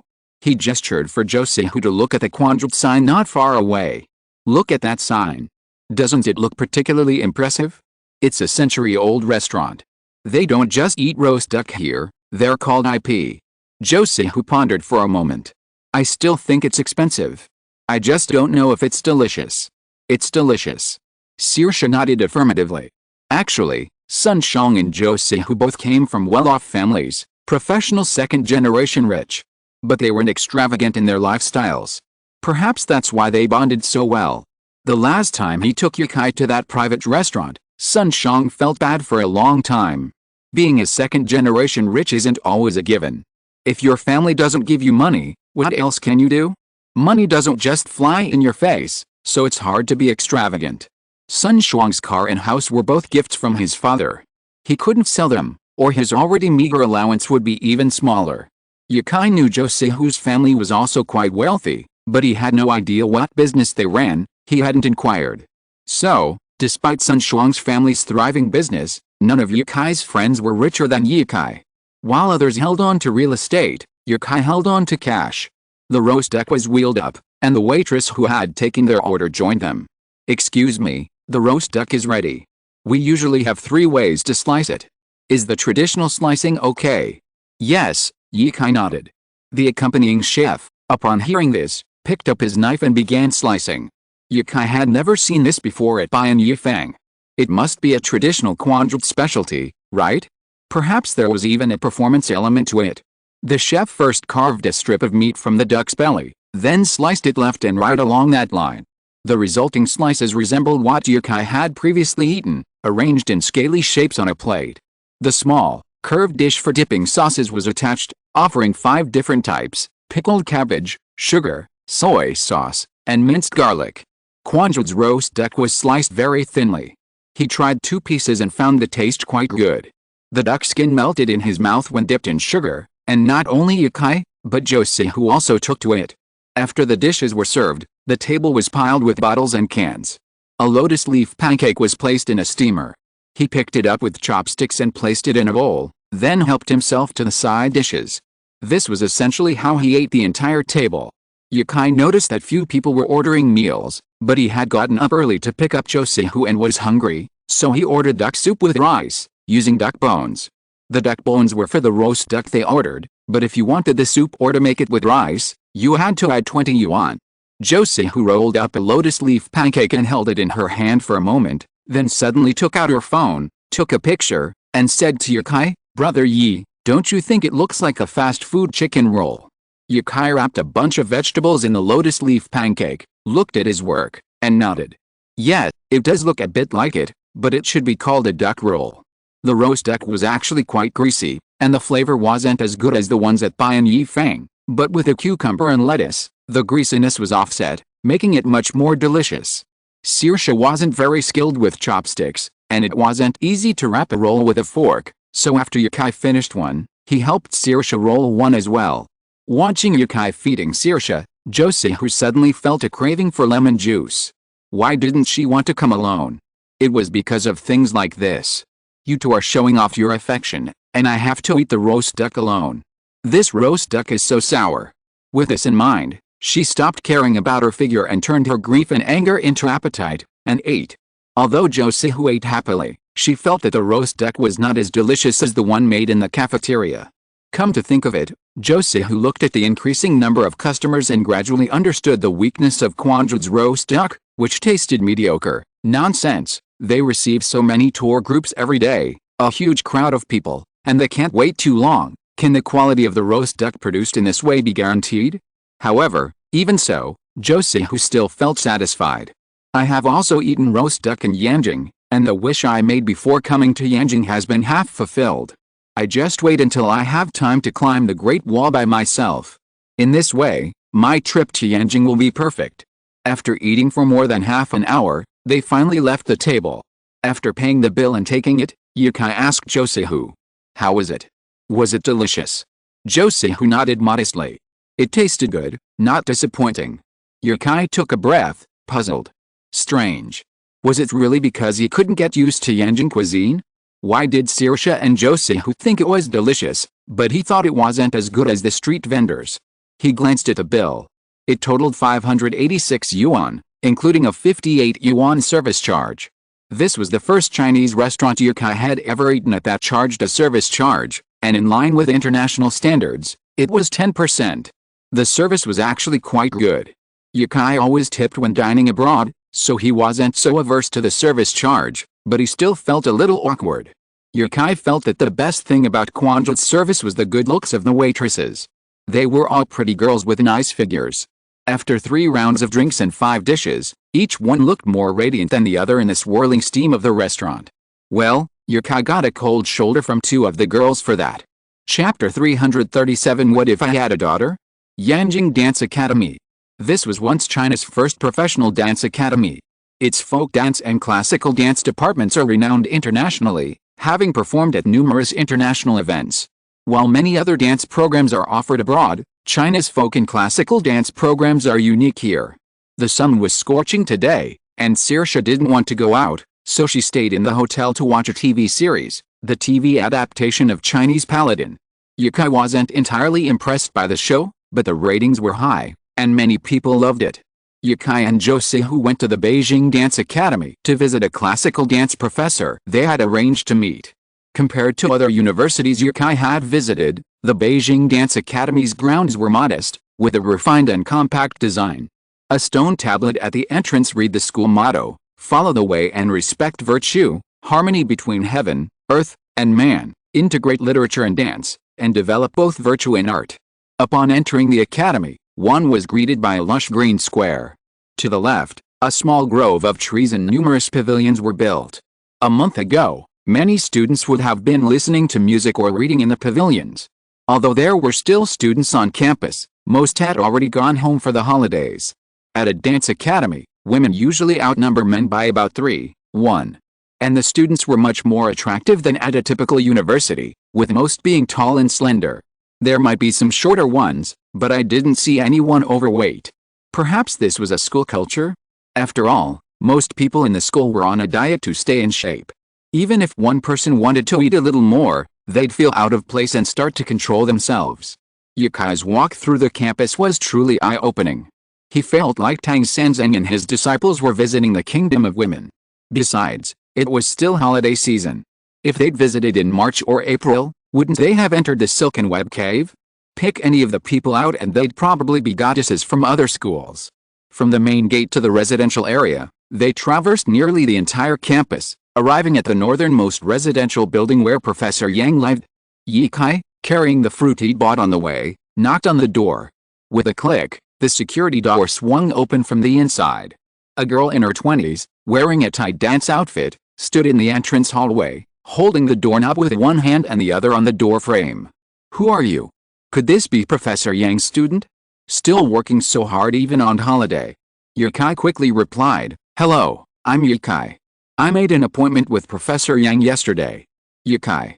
the girl exclaimed at the name, then looked at Yukai with a probing gaze that blended curiosity and admiration. She stepped aside and said, "Come in first. The teacher will be back soon." Yukai checked the time and said, "We're early." He changed his shoes and walked into the house. It was a large room. In addition to the living room, there was also a dance studio, apparently converted from the largest bedroom. Before knocking on the door, the girl had been practicing in this studio. Yukai and Josihu sat on the sofa in the living room. The sofa and coffee table were traditional. Professor Yang seemed to be fond of ancient paintings, as there were 3 paintings hanging in the living room alone, 1 of pine trees and 2 of landscapes. 2 of the paintings were modern replicas, but the one near the study looked like the real thing. The girl brought 2 cups of tea and said, Have some tea first. I'm out shopping. The supermarket isn't far from here, and it'll only take about 10 minutes to walk there and back. Yukai nodded and asked with a smile, "Are you Professor Yang's student? Is that so hard?" "Yes, my name is Song Jin, and I'll be a senior after school starts. It's not too hard, after all, it's something I enjoy." Then she went back to the kitchen to wash some fruit, and told Yukai and the others to relax. It seemed like this wasn't her first time as a receptionist. She was well versed in the area. Yukai stood up and walked over to the only authentic ancient painting to admire it. There was a brilliant inscription in the blank space, one section of which read, "The mountains and forests possess the most magnificent scenery, and they require the most magnificent people, for the scenery has its equal. The stone is me, the stone, without me, it is not ancient, the spring is me, the spring, without me, it is not secluded. The mountains and forests are me, the mountains and forests, without me, they are desolate and colorless.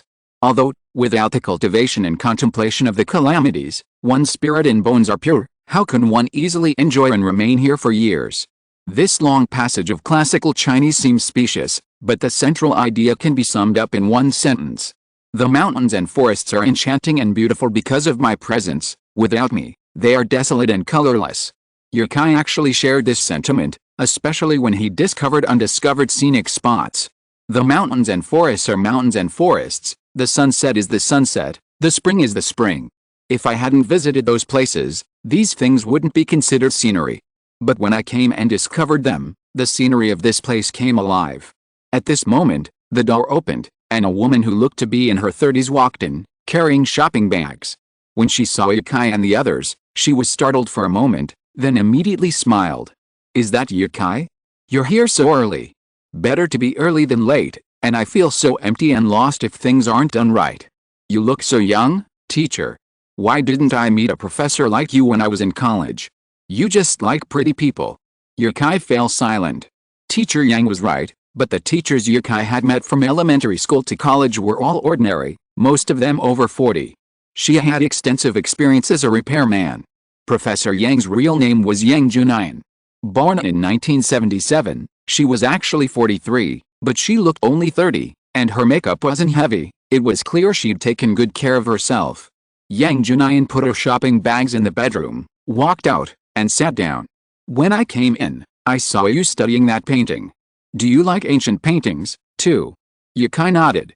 "I studied it for a while, but I don't know much about older artists. I just think the brushwork is light and elegant, with a sophisticated and graceful style. The painter must have been a famous ancient painter." "You've studied it very deeply," Yang Junayan said, a little surprised. "This painting, collected by her husband, is an authentic work by the Qing dynasty painter Shitao, purchased in Hong Kong for tens of millions. Shitao was a master of Chinese painting, certainly no unknown figure." The two chatted about their hobby for half an hour, Josie, who unable to get a word in, listening to them baffled by something she couldn't understand. Fortunately, Yukai, anxious about the choreography, changed the subject. Yang Junayan smiled and shook her head, saying, "Okay, let me listen to the music first, and then see what you dance like." She had originally planned to recommend Song Jin to them once Yukai arrived, but after chatting for so long, she had a strange feeling that Yukai was liking her more and more. It had been a long time since she'd seen such a polite and talented young person. "If only I had a daughter. I think I do have a daughter. But forget it, let's talk about the choreography." If you're listening to this novel on a channel other than Fanfic World, it means they downloaded and uploaded it without effort. We cordially invite you to visit our channel, Mundo Fanfic Novelis. There you'll find the original version of this story, and you can explore many other novels of various genres. We're waiting for you to immerse yourself in a world of incredible novels. Chapter 338 Ziokian, what do you think? The dance studio, converted from a single room, was small, barely big enough for one person to practice martial arts. Any more than that would be cramped, considering it was a normal-sized bedroom. Yang Junayan practiced here every morning. The floor was covered with a red dance mat, and an entire side wall had been replaced with glass, divided into thirds and fitted snugly against that wall. The surrounding walls weren't tiled or painted white, but rather a fuzzy beige carpet, presumably with some soundproofing. Yukai coveted this place. His own room wasn't decorated like this, and practicing an instrument always made a loud noise. The neighbors all knew that a nearby family occasionally played the erhu, kin, or flute. The others were fine. The erhu and yankin were instruments he'd already mastered. But the transverse flute wasn't. Yukai needed to practice slowly. Getting up to practice long notes or scales would be a real noise, so he'd never dared to practice confidently. Chinese instruments, especially the bamboo flute, have a very penetrating power. Singing and playing guitar at home is fine, but playing the flute at home can be a real problem if the soundproofing isn't good. If you live on the 20th floor and you play a new pastoral song, everyone downstairs can hear it. There was a speaker in the corner of the room. Yang Junayan asked, "Did you bring the music?" "Of course I did. Let me find it. Here you go." Yukai took out his key, found the USB drive it was attached to, and handed it to Song Jin, who was approaching. Song Jin turned on the speaker, and music soon filled the room. The music was three-dimensional, and the sound quality was excellent. This speaker must have been expensive. I don't know who Professor Yang's husband is, but he seems to be a wealthy man. After hanging up the phone yesterday, Yukai typed Professor Yang's name into a search engine and found that he was a giant in China's classical dance world, having trained many current stars, such as Liu Shishi and a celebrity with the same name as Song Jin. She was also quite talented, having appeared on the Spring Festival Gala 5 times and choreographed for numerous large-scale events. Teacher Wang's help in getting him a date with Yang Junayan was undoubtedly a huge help. The music played back to its beginning, and Yang Junayan, holding the remote, said, "Let's begin." Yukai gave Jo Sihu an encouraging look and retreated to the doorway. Jo Sihu and Song Jin did the same, retreating to the edge to make room. Jo Sihu rubbed her face, feeling a little nervous. Dancing in front of friends was a completely different feeling than dancing in front of a master. At least in front of friends, even a slight mistake wouldn't be embarrassing. But performing in front of someone more proficient than herself would be like showing off one sword in front of Guangguang. But the arrow had to be shot, and when the music reached that point, she let go of her reserve and danced, doing the same moves she had done on the Stone River. Back then, the performance was impromptu, and she hadn't memorized them, so Jo Sihu had forgotten some of the moves. Yang Junayan watched, her left hand across her chest, her right elbow resting on the palm of her left hand, her right fist cupped against her cheek, her expression serious. The same thing happened with Song Jin. The routine wasn't difficult, but it had a unique quality to it. This feeling, a girlish quality? The girl's movements as she played in the stream were graceful and lively, as if she weren't in a dance studio, but in an icy stream. On a scorching summer day like this, no one could resist the allure of water play. The piece was short, barely 2 minutes long, and it quickly concluded. Yang Junayan immediately reached out to applaud, her eyes tender as she looked at Jo Sihu. "Your name is Jo Sihu, right? What do you study?" Upon hearing the teacher's question, Jo Sihu smiled and said, "Hello, Teacher Yang. I'm a student at the Sichuan Conservatory of Music, and I major in popular music." Popular music? Yang Junayan frowned slightly. "I remember there's a dance academy at the Sichuan Conservatory of Music. Did you learn classical dance there? You have both a beautiful temperament and good looks, so you'd definitely be a good candidate for classical dance." "I've been learning classical dance since elementary school, and only started studying popular music in college." Although Yang Junayan didn't know the quality of Jo Sihu's voice, she wasn't a music teacher. She felt like another person who should have been her student had been seduced by a pop singer. She was furious, but helpless. This was the way things were. Learning to sing and become a star was a promising path, and Jo Sihu is beautiful. With a little talent, she didn't have to worry about making money. But classical dance wasn't very profitable. Most of those who become famous and profitable through dancing these days go on to become actors, thanks to their good temperament and physique. But why would anyone really need to study dance for years to become an actor? Why not go to the Film Academy's acting department or the Drama Academy right from the start? Yang Junayan shook her head, staunching her wandering thoughts. Thinking about Yukai's song, a smile returned to her face. "Your song is very good. It's arguably the best I've heard in recent years." Yukai quickly said, "Teacher, don't say that. I still have a lot to learn. Don't be so modest. You're not my student. I know a little about your life, but honestly, I envy your life, being able to travel and have fun. I wasn't traveling for fun. I was traveling on a mission to discover beautiful scenery." "Teacher, don't talk nonsense." Yukai defended himself. Yang Junyan asked the apprentice standing beside her. Xiao Jin, what do you think? Song Jin's posture was beautiful. Although it was the same as the military posture, standing straight, there was a soft rhythm to the posture of a dancer. Yukai hummed a song in his heart, his eyes wandering. It's beautiful. When I hear this piece, all I can think of is a sunny, graceful young woman dancing in the water. Clear water like the azure sky, a graceful dance, and the crisp, soft sound of treading water. Any one of these sounds would be captivating, but he has all three. Brother Yi is truly a great composer. Song Jin narrowed her eyes and gave a thumbs up. Really impressive. Yukai felt a little embarrassed. How could he be called a great composer again? He hadn't even digested the great writer yet. Yang Junyan was very satisfied with her disciple's explanation. Appreciating a song is a skill everyone possesses, but describing the beauty of a piece requires learning. Song Jin was able to articulate this without even knowing the name of the piece, even hinting at the title. That's quite impressive. Of course, the composer is even more impressive. I heard Yukai's only 24 years old, still a prime creative age. Yang Junyan sincerely hopes Yukai can create more Chinese classical music of the same quality as treading water dance. Traditions are declining, but hope still exists in young people like Yukai, Josihu and Song Jin. Chapter 339 Xinwu Studio.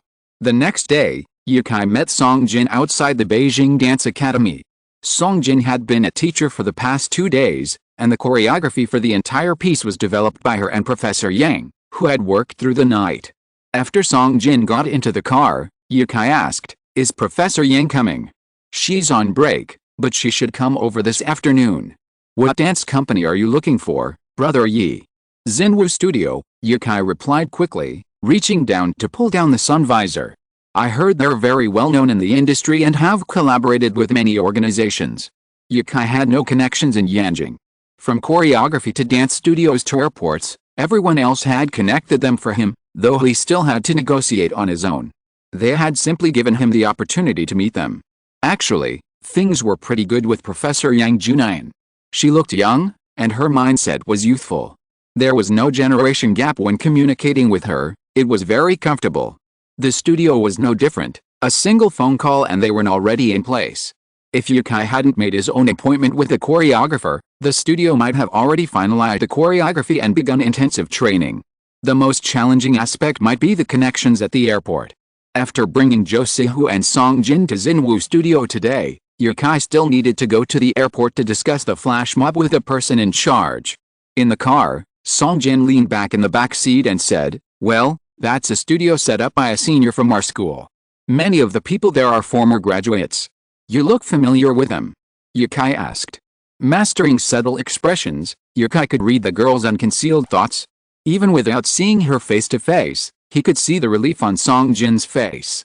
"Of course, if I don't stay in school after graduation, I'll probably end up in her studio.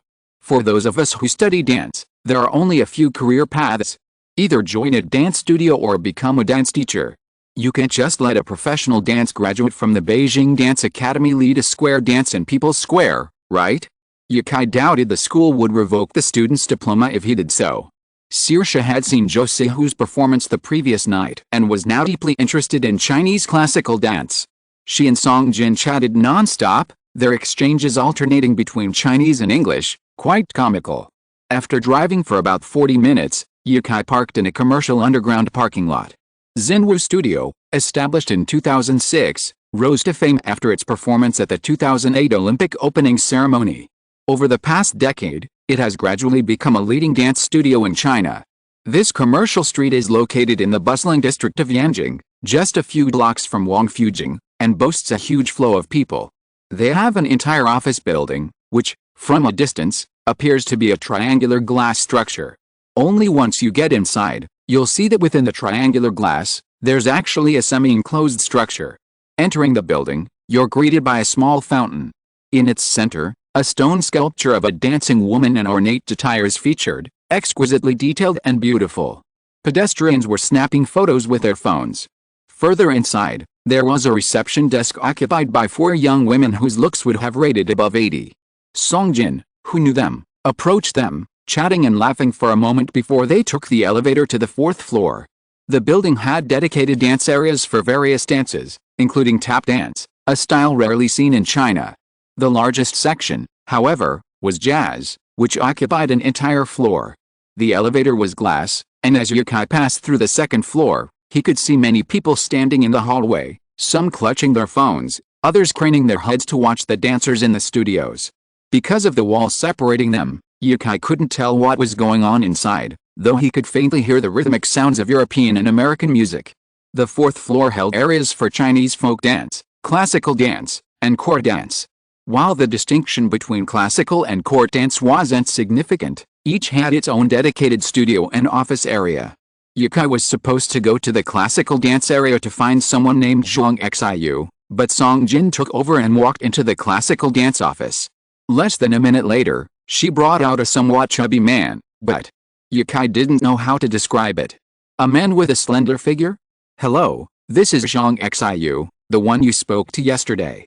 I wasn't expecting the choreographer you found to be Teacher Yang. We're relieved now. Yang Junayan, with her mastery of both folk and classical dance, has educated countless students.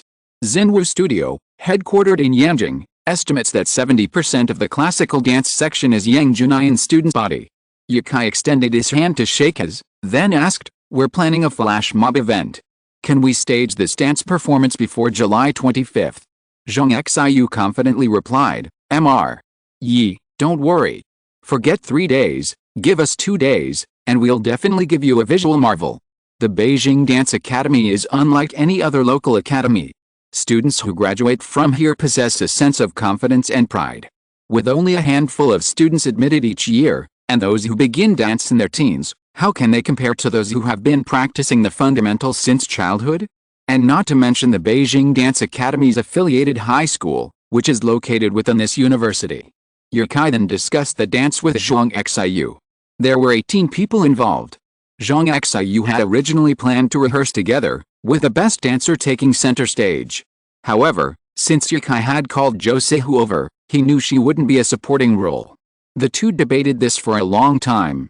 Fortunately, Jo Se-hu wasn't in the office at the time, otherwise, with her thick skin, she might have gone straight back to Chengdu. Jo Se-hu is actually quite traditional, unlike many city girls. In the end, Yukai prevailed. After all, he was the client, and any designer or contractor knew the client's privileges. Yukai simply demanded a little more money. Even with a bit of ruthlessness, he could even meet many unreasonable demands without asking for more. The three girls had just met and were already chatting enthusiastically. Saoirse had also started learning some basic classical dance, though, of course, she wouldn't be performing. Yukai drove alone to Yanjing International Airport. He was trying to secure a 15-minute performance in Concourse A, where the crowds were the highest.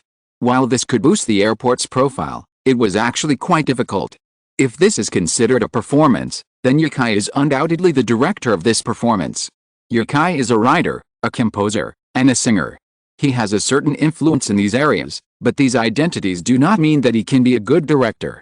I will definitely write another chapter before going to bed tonight. Come on, degree. Chapter 340. I need international influence. Beijing International Airport is a publicly listed company. Its top leader is a chairman named AI, though such a prominent figure obviously doesn't stay at the airport all the time. Yukai met a man named Liu, 40 years old, dressed in an expensive, neat suit. Yukai suspected that the uniforms at the airport were specially designed, and some positions even required specific measurements of height, waist, and other dimensions before being issued. So damn handsome.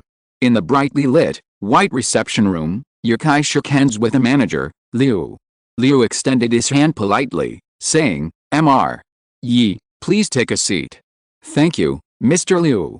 After sitting down and adjusting his shirt, Liu asked, "Mr. Yi is a big shot. He's the first writer to travel abroad in the past 20 years since the millennium. He's charmed so many girls at our airport, haha." He laughed heartily, seemingly delighted by Yukai's arrival. At that moment, a woman in a skirt-wrapped uniform brewed 2 cups of green tea in paper cups and placed them on the wooden coffee table. A familiar aroma wafted over. Yukai said, "Is this Longjing?" Manager Liu looked a little surprised. He picked up the teacup and sniffed it. "It's indeed Longjing. To be honest, I sometimes don't even know what kind of tea it is." That's because Manager Liu drinks so many fine teas, while I've only ever tasted Longjing tea in Hangzhou. I still remember that little story vividly. As for the sisters Zhou Shu and Zhou Yi, well, I wonder how they're doing now. Manager Liu half closed his eyes, a smile on his face, his expression expressionless. Yukai really hated people like that. Their expression was flawless. They sat casually, legs crossed, a paper cup of tea in their right hand, their left hand resting on their lap. This made it difficult for Yukai to determine what he was thinking. Perhaps he was also someone who studied micro-expressions? Quite possible. This thought made Yukai take a deep breath and control his expression, making sure not to appear too immature. This was a business performance. In business, no one wanted to work with a young person or company.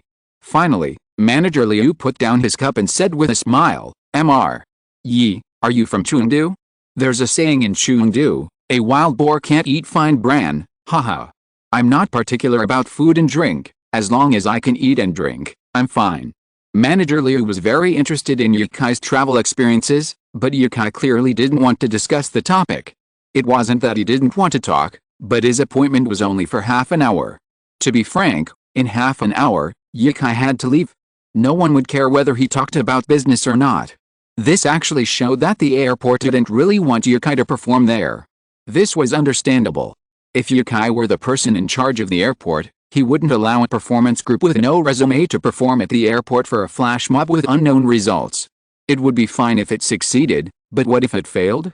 The international airport was built specifically to handle international flights from all over the world, and half of the guests here were from different countries. If it became a joke, the domestic media would not only mock Yukai, but the airport would also be held responsible. But if it succeeded, everyone would only remember Yukai's success.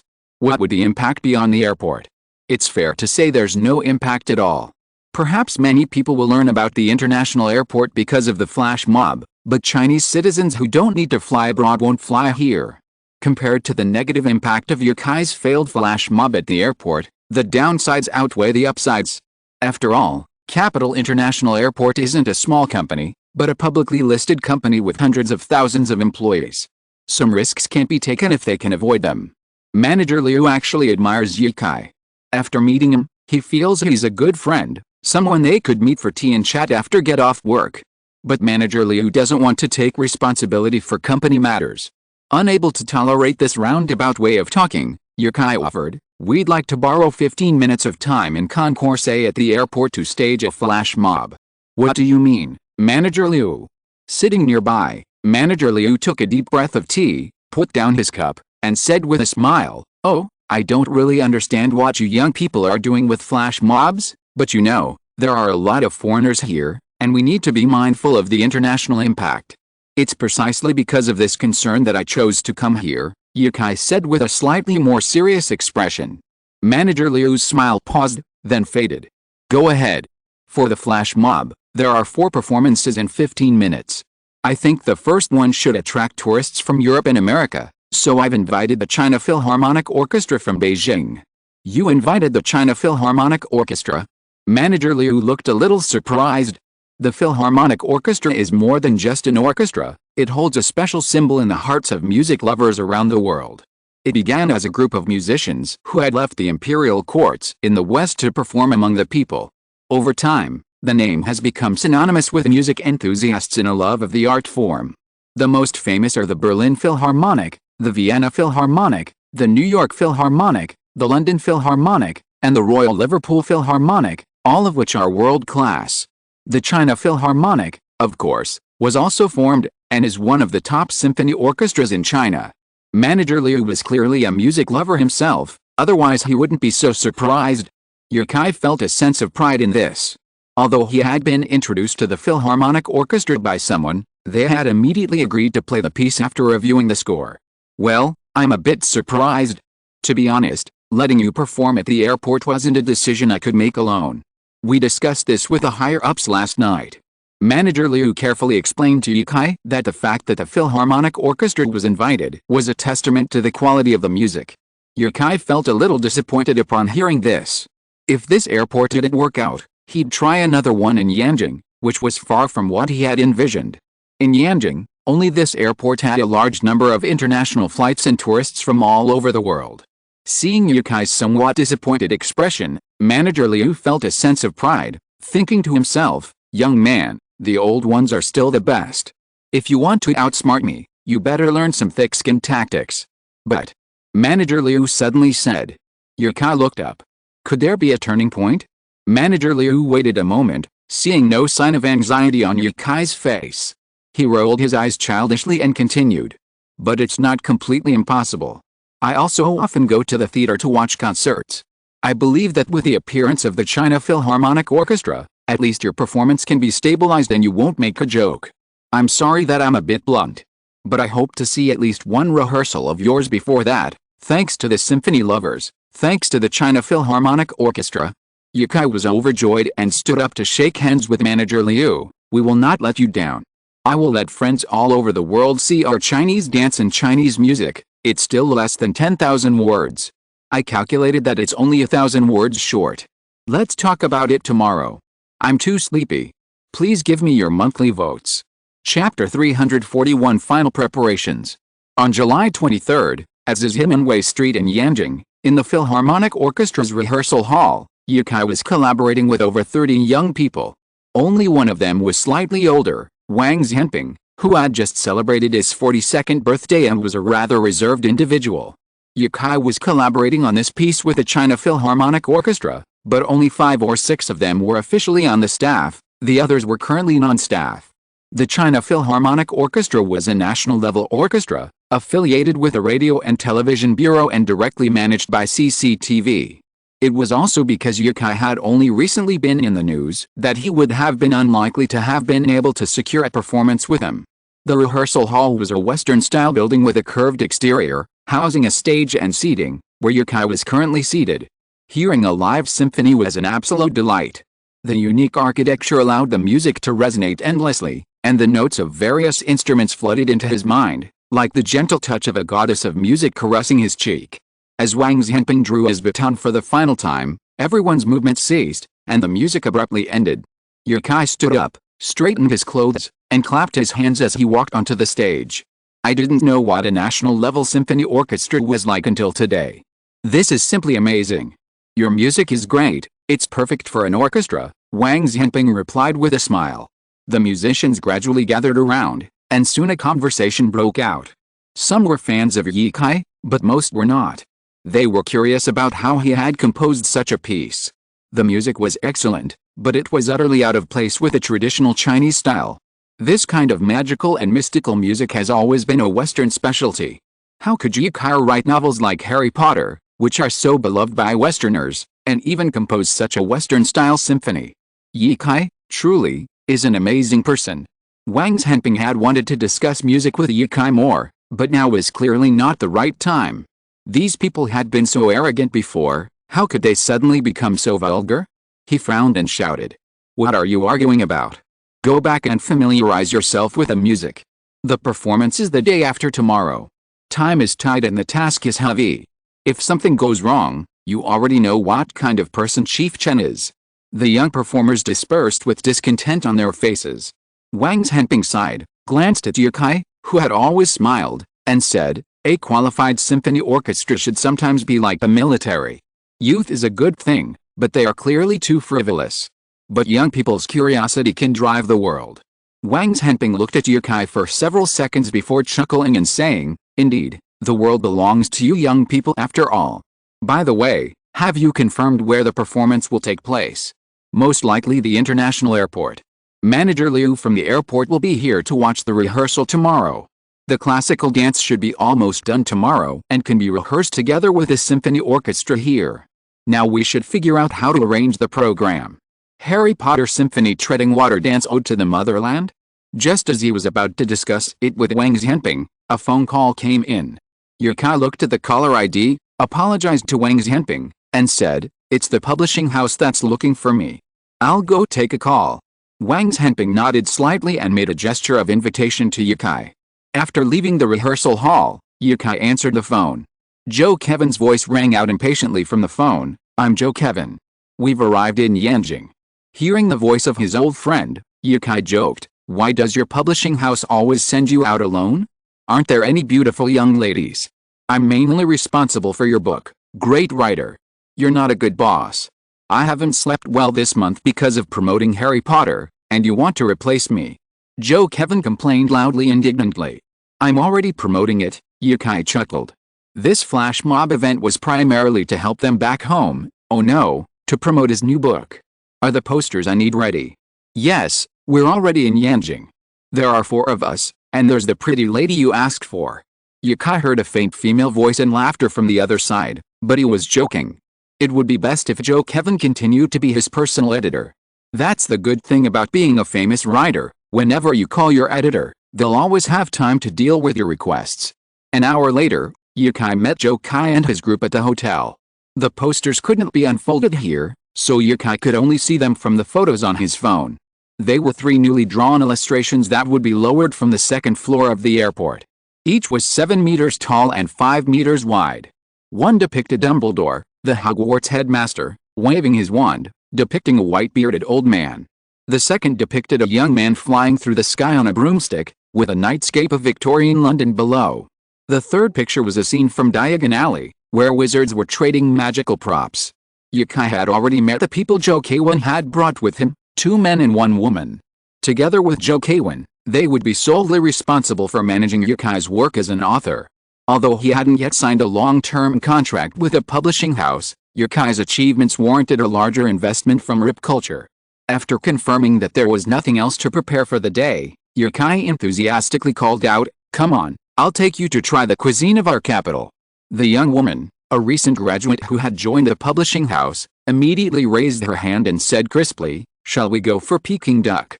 At the mention of Peking duck, Yukai's already somewhat hungry stomach suddenly gave him the feeling that he couldn't eat anything else. Yukai laughed it off and said, "Let's have Beijing cuisine, let's have Peking cuisine. Peking duck, never mind." Having already had it twice in just a few days, Yukai didn't have the energy for a third. As time passed, preparations were complete. After watching the performance in the rehearsal hall, Manager Liu agreed to Yukai's request for a flash mob event in Hall A. Of course, Yukai's flash mob was a commercial event, intended to promote Harry Potter, so money was essential, ultimately dispersed by pure culture. By omitting any mention of Harry Potter, the event could be considered a public welfare initiative, eliminating the airport's advertising fees. The order of performances was also finalized. Instead of opening with Harry Potter Symphony as Yukai had originally intended, Ode to the Motherland would open the show. The curtain rose, and a truly extraordinary promotional event was about to unfold at Beijing International Airport. Chapter 342 Dream Life. July 25, Terminal A at the airport. Flights here primarily go to the US, Europe, and other destinations. It's 2 p.m., and the bright terminal is bustling with people of all colors and races, people from all over the world mingling here. China is now the world's 2nd largest economy, with both business and tourism booming. The international airport is overwhelmed with flights to various destinations, with passenger planes taking off at every moment. 3 cars pulled up outside the terminal, and a group of people, armed with cameras and microphones, exited. They wore standard vests with the words Dream Life printed in black on their backs. Wang Lei, wearing a military green sunhood and frog-shaped glasses, exited the car. Squinting, he surveyed the airport, which appeared to be operating normally, and said, "We've made it. It shouldn't have started yet." He'd positioned the show as 1 host and 1 guest, but he wasn't either. He was simply so concerned about the filming of this episode that he'd put down his work to come and see. But there was another reason. He was curious about what Yukaiho had put so much effort into creating a show, and if he had the chance, he could record it. With online variety shows, they'd try to incorporate hot topics whenever possible. Following Wang Lei was the show's host, Li Yuai, 37, a close friend of Wang Lei's, though she hadn't appeared in public in years.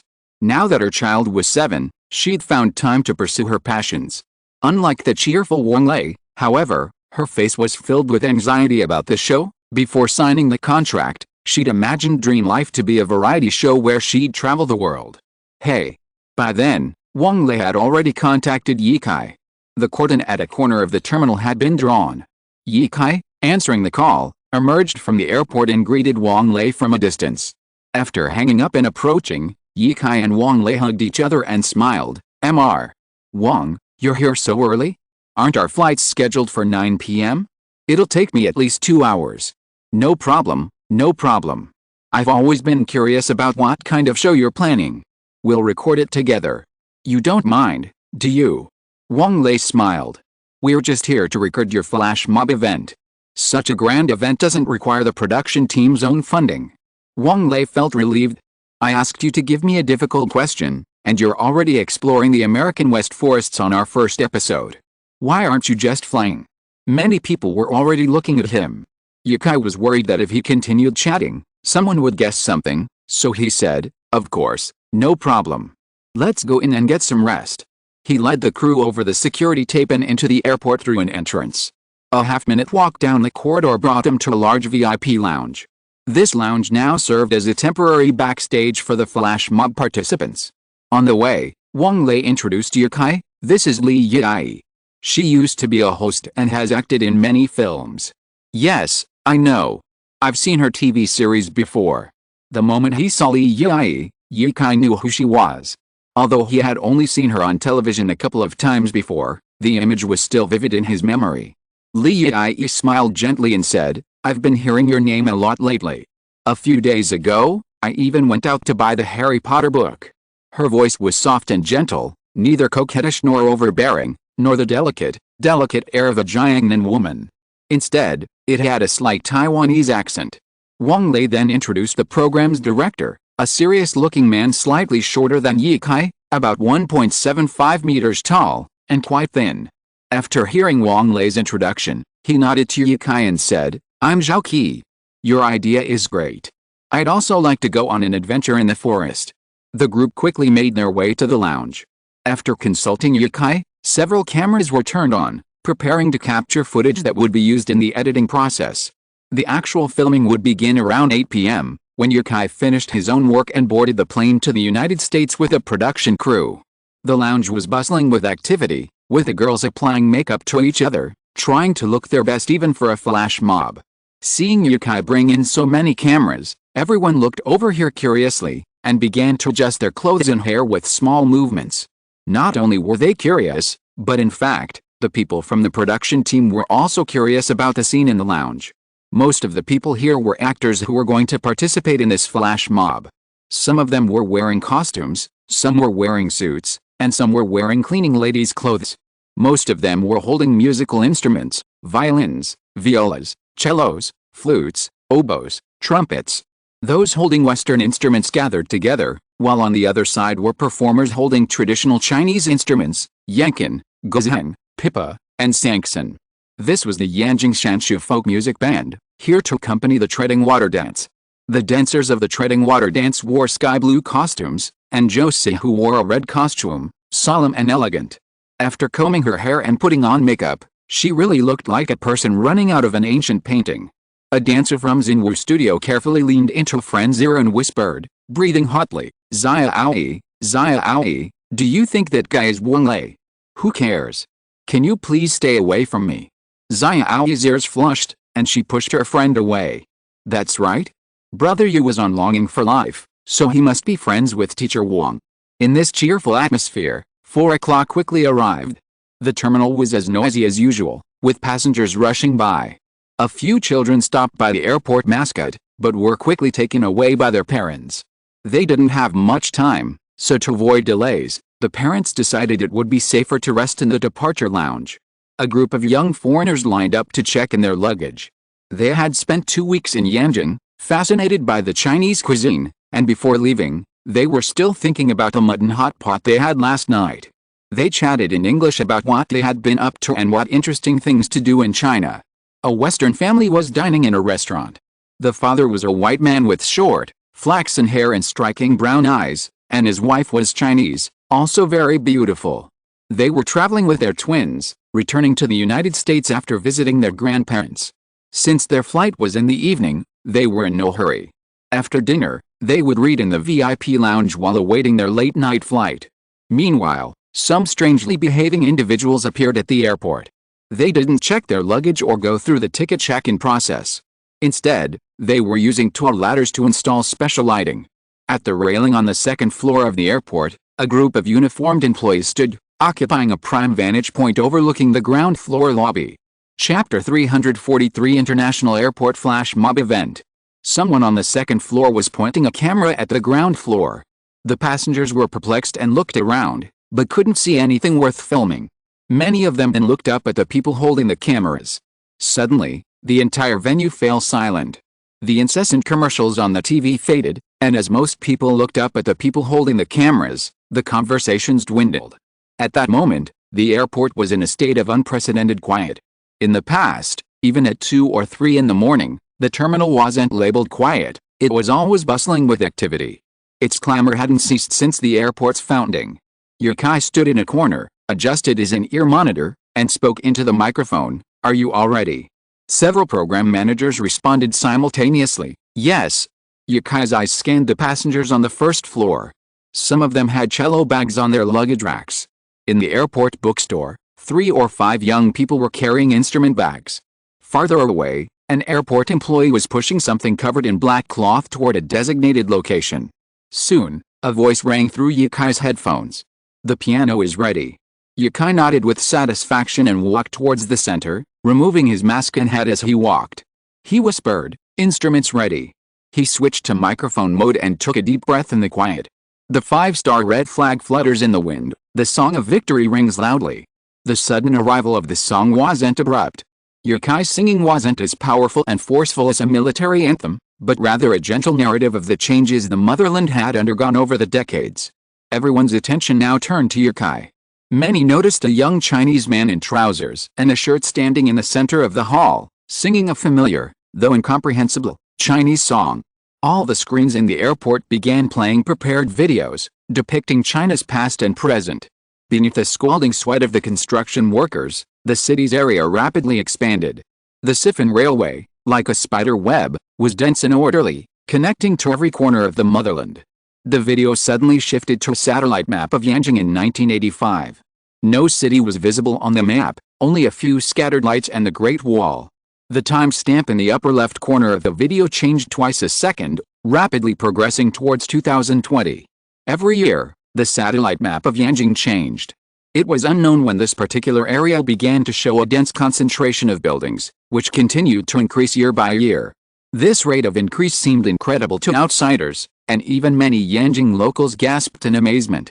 By 2015, the vast satellite map was covered in buildings, a giant international city, built by the Chinese people, emerging on the world stage. Seeing the images on the screen, many Chinese people's hearts began to beat faster, and tears flowed unconsciously. This sense of pride in displaying their motherland's strength before outsiders made many of the Chinese people stand upright and softly sing along with Yukai. Yukai's singing continued, and those who had regained consciousness suddenly noticed that he was surrounded by many people holding musical instruments, horns, violins, cellos. About 6 or 7 of them, surrounding him. Tourists began to gather around him, pulling out their phones to film him. Those who recognized him let out exclamations of surprise. "We are hardworking, we are brave. Independence and freedom are our ideals. We have overcome so many hardships." The song was actually very simple, and Yukai would have worried if anyone else had sung it. His enhanced talent hadn't significantly improved Yukai's performance, but even so, his voice was strong enough to keep him at the pinnacle of the music world. Yukai hadn't sung on stage for so long that many had forgotten what he sounded like. This unexpected burst of his voice was enough to astound everyone present. After the song ended, the sounds of the various instruments gradually faded, but the violins and flutes continued, the music slowly transitioning to something else. The interval between singing the motherland and water-treading dance lasted 22 seconds, a pause meant to let the audience know the previous program had ended and a different one was about to begin. Then, from both sides, the sounds of traditional instruments emanated. While everyone's attention was riveted on Yukai, the Shanshu folk music ensemble had already set up their instruments nearby. A beautiful young woman, holding a bamboo kin, gently tapped the strings, creating a gurgling sound like mountain spring water dripping into a deep pool. A beautiful woman playing the guzheng nearby occasionally plucked the strings, producing the distinct timbre of flowing water.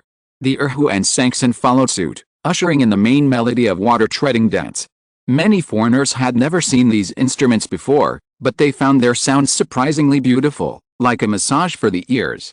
Meanwhile, A group of girls from Xinwu studio appeared, their beautiful outfits attracting attention, but the biggest surprise came when they began dancing.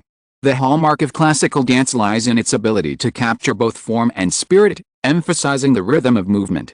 The water-treading dance itself was an impromptu dance by Zhou Sihu, brimming with youthful energy.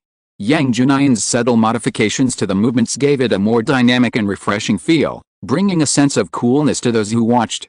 Combined with the music, the dancers felt like butterflies fluttering among flowers, like the gurgling of water, like the bright moon in the mountains, like the morning glow in a narrow alley, and like dewdrops on the tips of lotus leaves. A foreigner, happily filming with his phone, suddenly lost his grip and dropped it. Oh my God! He stared intently at the dance, unwilling to look away. The online streamer who had accidentally captured the scene was beside himself with joy. His previously sparsely populated live stream was flooded with hundreds of viewers in just a few minutes. These were real people, capable of posting comments. Ye Kai, who was resting with many of the other performers, was also beaming. Everyone was in great spirits today. Next up was the novel promotion. He glanced at the airport staff on the second floor holding a huge poster. This casual glance instantly made him stand up straight as if he had been electrocuted, and his scalp tingled. Someone was so fascinated by the dancing that the poster was put down. And until now, that person had not noticed it and was still watching the girls dancing. Ye Kai took a deep breath and looked at the first floor. Now all the passengers were attracted by the Chinese musical instruments and dances. No one had noticed that someone had put down a poster on the second floor. However, the water dance was very short and was about to end. Ye Kai pressed the headset and ordered, "Put down all the posters." He originally wanted to wait until the symphony was over before putting down the posters, but now he had no choice but to put down all the posters first so that the audience would know that this was a song about Harry Potter before the performance. Plans cannot keep up with changes. Chapter 344: A Wonderful Musical Dream. The water dance ended, and the Shanshu band, playing traditional instruments, made its way through the crowd. The onlookers willingly made way, yet remained puzzled. Gone? So quickly? A quiet discussion erupted. Some passengers had already seen the large poster descending from the second floor, wondering what the airport's purpose was in displaying it. It was a picture of Diagon Alley, its buildings and streets strongly imbued with Victorian style. The pedestrians were mostly dressed in mysterious wizard robes, owls flew overhead, and a few black cats roamed the streets of Diagon Alley, their gazes fixed on the outside of the image, as if they had noticed someone watching them. Simultaneously, two more posters unfolded. 3 posters, each with a different image but the same style, even covered the airport counters and large screens. Click. Several purple headlights flickered on, and the colors on the posters became even more vibrant under the violet light. 2 lines of text seemed to fly across the image. The Chinese characters at the top read Harry Potter and the Sorcerer's Stone, with the English Harry Potter below. The passengers gasped in surprise. Could this be glasses-free 3D technology? This purple light not only made words appear suspended in the air on several paintings, but also cast a purple halo throughout the airport lobby, imbuing the space with a sense of mystery. At this moment, the faint sound of a piano began to rise. It was soft, but the melody seemed so harmonious in the current atmosphere that the passengers' eyes darted around, wondering where the sound was coming from. Soon, their gazes turned to the 3 posters. From the pictures? Ye Kai, observing everything from the corner, knew the piano sound couldn't be coming from the pictures, otherwise it would be a paranormal event. In fact, the piano's location was on the back of the poster, hidden from the passenger's view. Ye Kai was merely a spectator in this performance. The stars of the show were the 28 musicians performing the concert, directed by the conductor, Wang Xianping, who was about to take the stage. Ye Kai had previously been unaware of the role of a conductor, but after spending the past few days up close and personal with the China Philharmonic Orchestra in rehearsal, he had a rough understanding of the role. Many say that a conductor is the soul of an orchestra, and the same orchestra can produce completely different results under different conductors. When an orchestra receives a new score to practice, each member will have their own interpretation of their part. They typically memorize and practice it first, then practice with their section. However, at this stage, there's no music, just the rhythms and syllables specified by the score. No one has yet fully grasped the entire piece. The conductor's job is to convey his interpretation of the music to the orchestra and coordinate the various sections to create the music. The orchestra can be said to be the conductor's instrument, guiding this vast instrument through his understanding and interpretation. It's like filming a movie. The same script can produce different films with varying degrees of intensity, depending on the director. Dozens of musicians gathered in the center of the hall, led by Wang Zhenping. Wang Zhenping, batonless, directed the violin section with hand gestures. The addition of the violins drew attention to the musicians in the center of the room. As the rhythm progressed, the oboe and flute joined in the melody. The unique timbres of these instruments, the multiple diminished intervals in the melody, and the series of startlingly dissonant minor triads in the accompaniment imbue the music with a magical, enchanting quality, creating a mysterious, eerie, and elusive atmosphere. This melody, combined with the large posters, imbues the entire Terminal A with a mystical ambience. The second part of the piece begins, first played by the woodwind section, then joined by the trumpets, and finally, the glockenspiel and trumpets, who repeat the melody. The notes linger in the airport hall, leaping and vibrant. With the arrival of the other instruments and the soaring flow of broken chords, the music becomes even more intense, as if manifesting the power of magic. Suddenly, the clamorous music abruptly ceases, and a gentle triplet rhythm leads into a relaxing melody. A group of European students listened to the music and gazed at the magical scenes on the posters, their cameras barely steady in their hands. They thought to themselves, "Oh my God, this is amazing.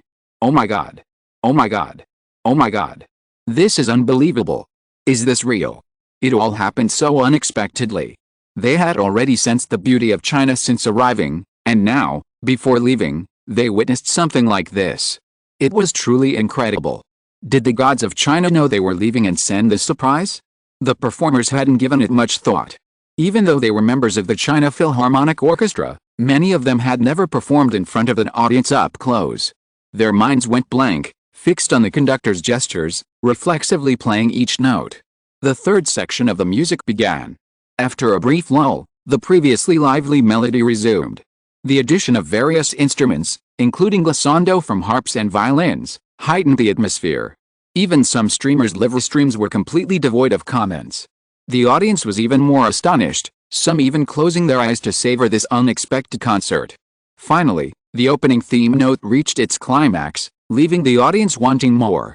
Looking at the passengers from all over the country on the first floor, Yukai couldn't hide his smile. Their puppet-like state was exactly what he had envisioned when he wrote the song. He tilted his head, wanting to share his joy with the airport staff. Turning back, he saw a row of flight attendants staring at him with dazed expressions, their eyes sparkling, their suitcases clattering to the ground.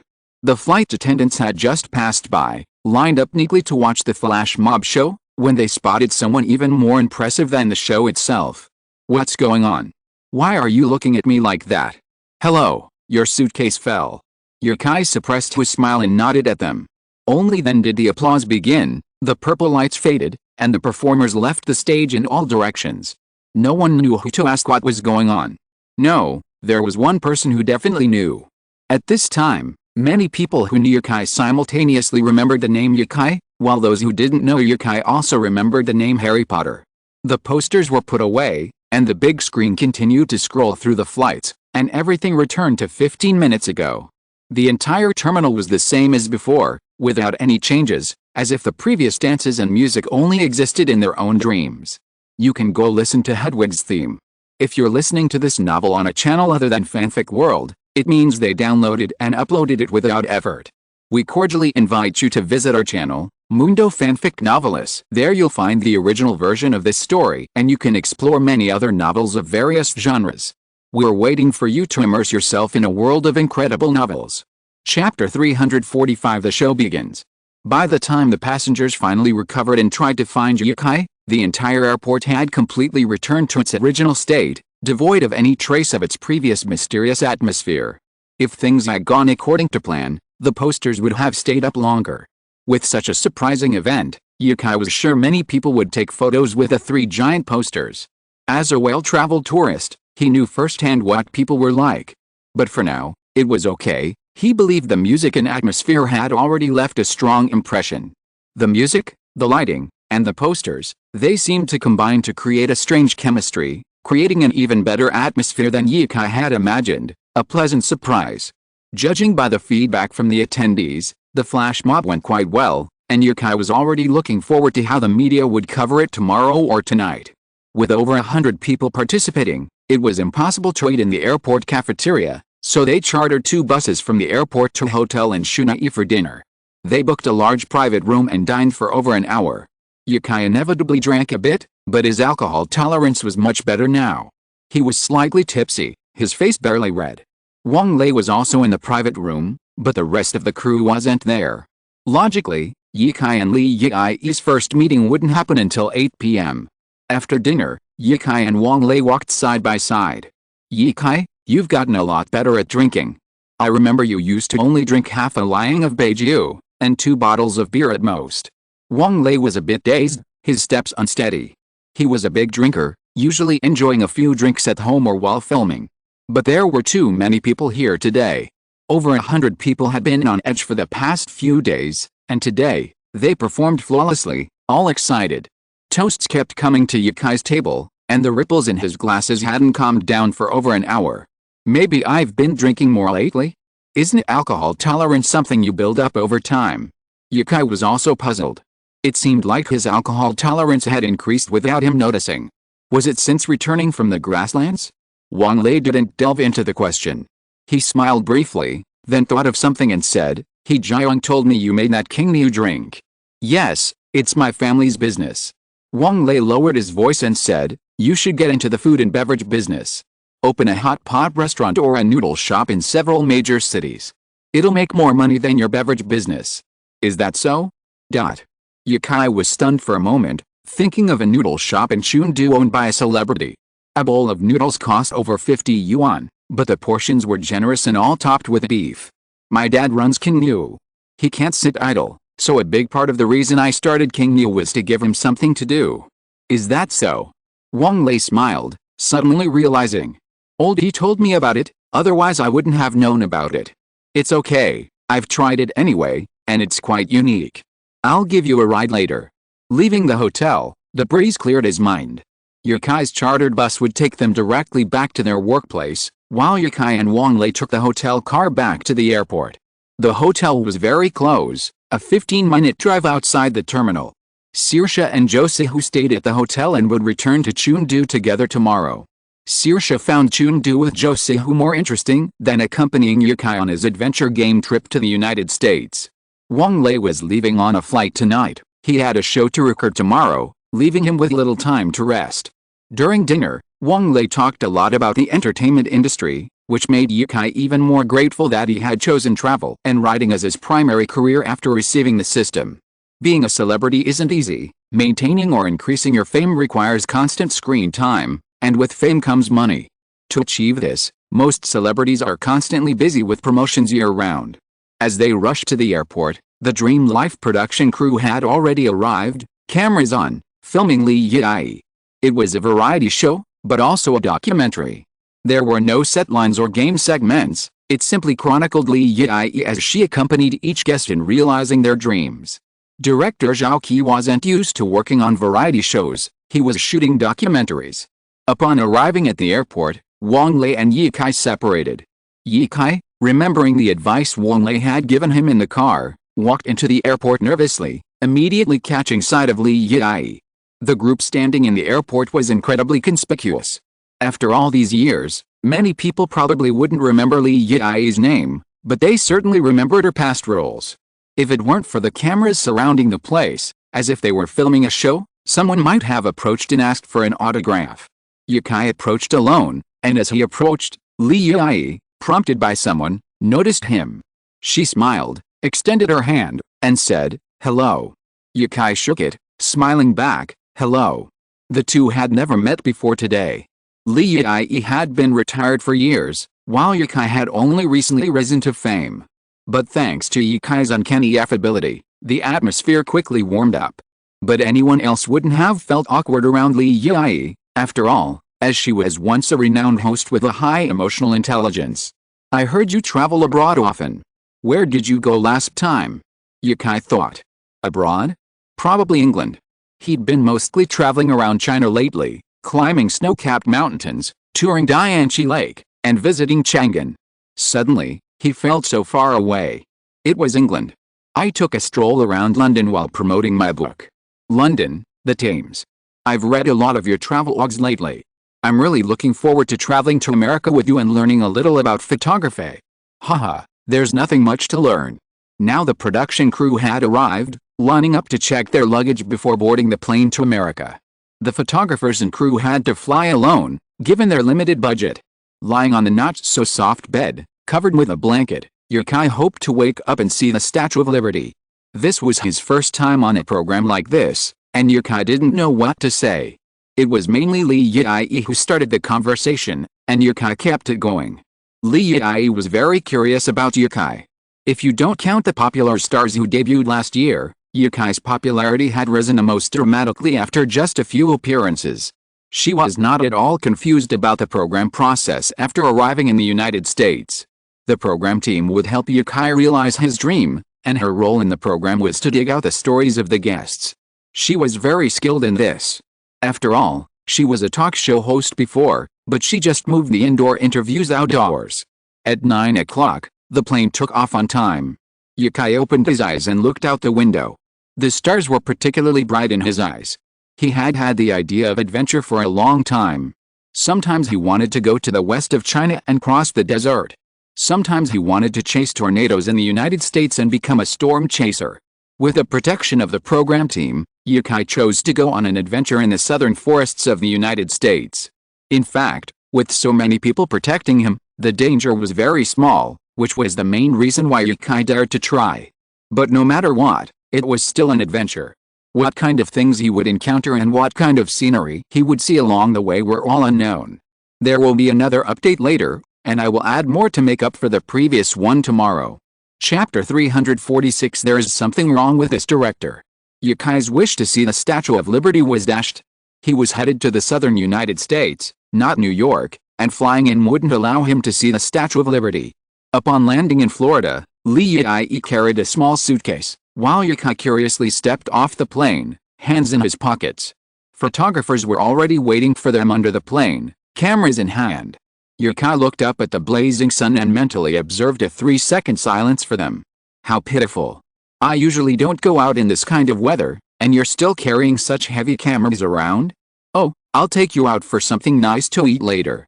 The weather here isn't as cool as in northern China. It's very similar to the mountainous city of Chengdu.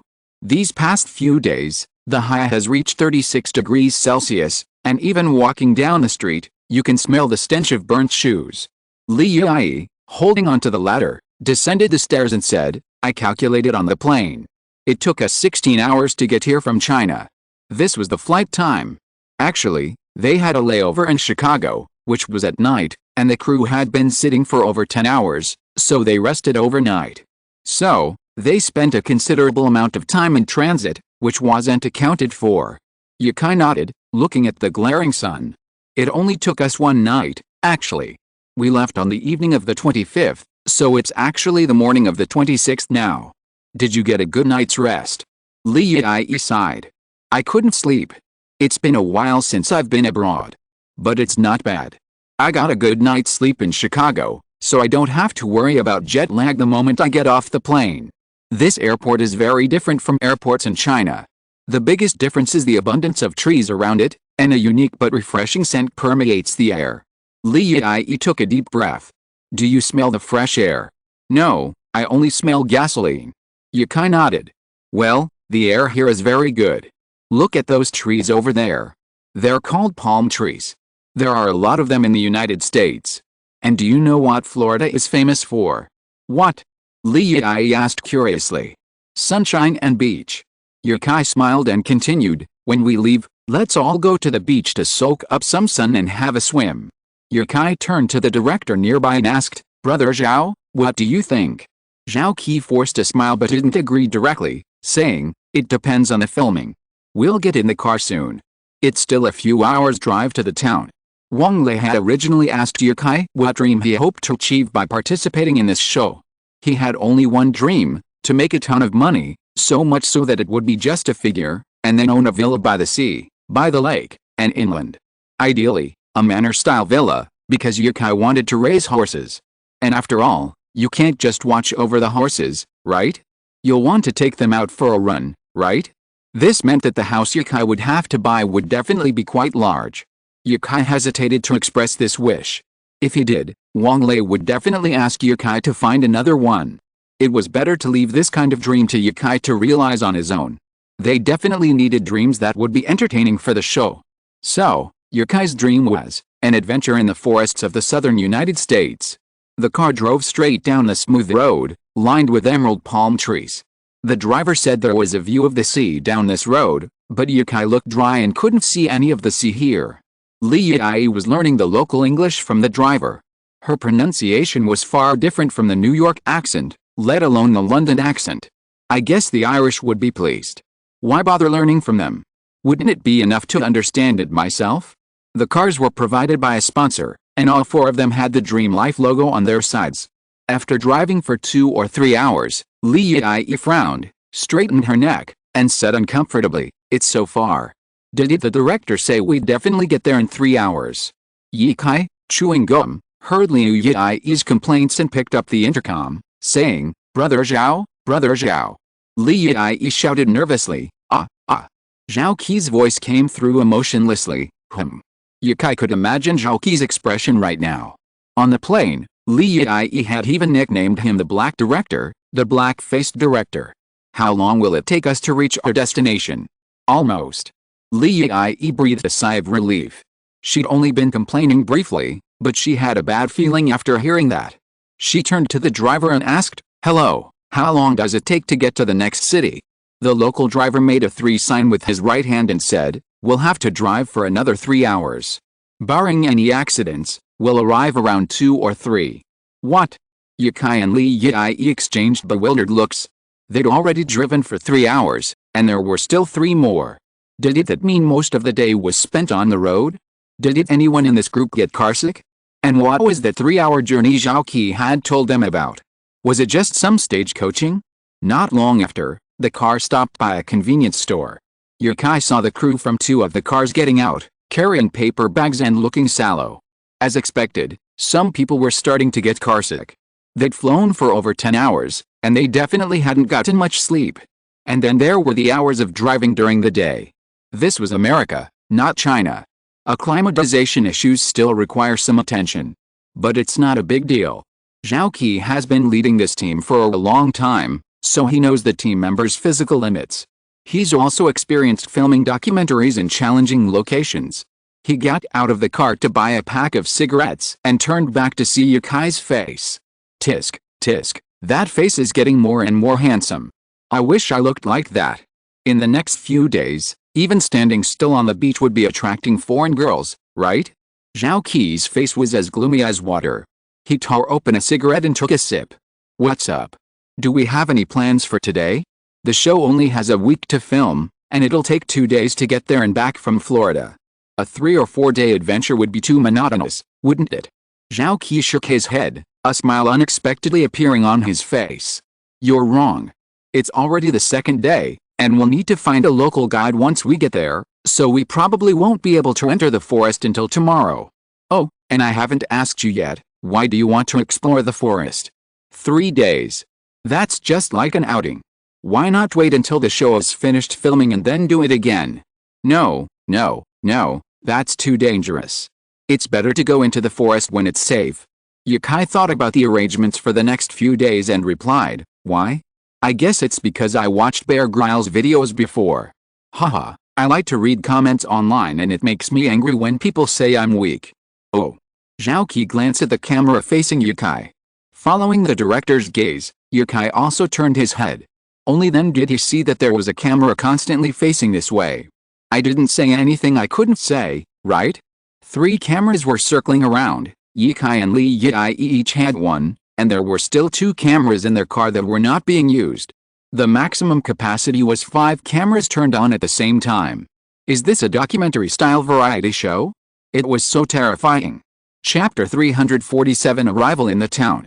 With everyone starving, the car finally arrived at the production team's destination. Yukai had said he wanted to explore the deep woods, but the production team certainly didn't want to throw him into a dangerous environment like a wilderness survivalist, so they spent a long time finding a safe, non-threatening spot on the United States. The town was surrounded by a swamp, but a small section had been cut off by a highway due to road construction. The ecological changes caused many dangerous animals to flee to the larger swamp on the other side of the road. While the swamp looked intimidating, it was actually quite safe. After all, the production team had to ensure the safety of the guests and crew, so filming couldn't be done to Bear Grylls standards. Otherwise, even if Wang Lei bought every employee a car, they wouldn't go, let alone buy insurance. Besides, Bear Grylls, Ye Kai, how could the two be compared? It was a typical American town, but the English on the street signs and storefronts gave it a foreign feel, giving the few members of the production team who had never been abroad a sense of exoticism.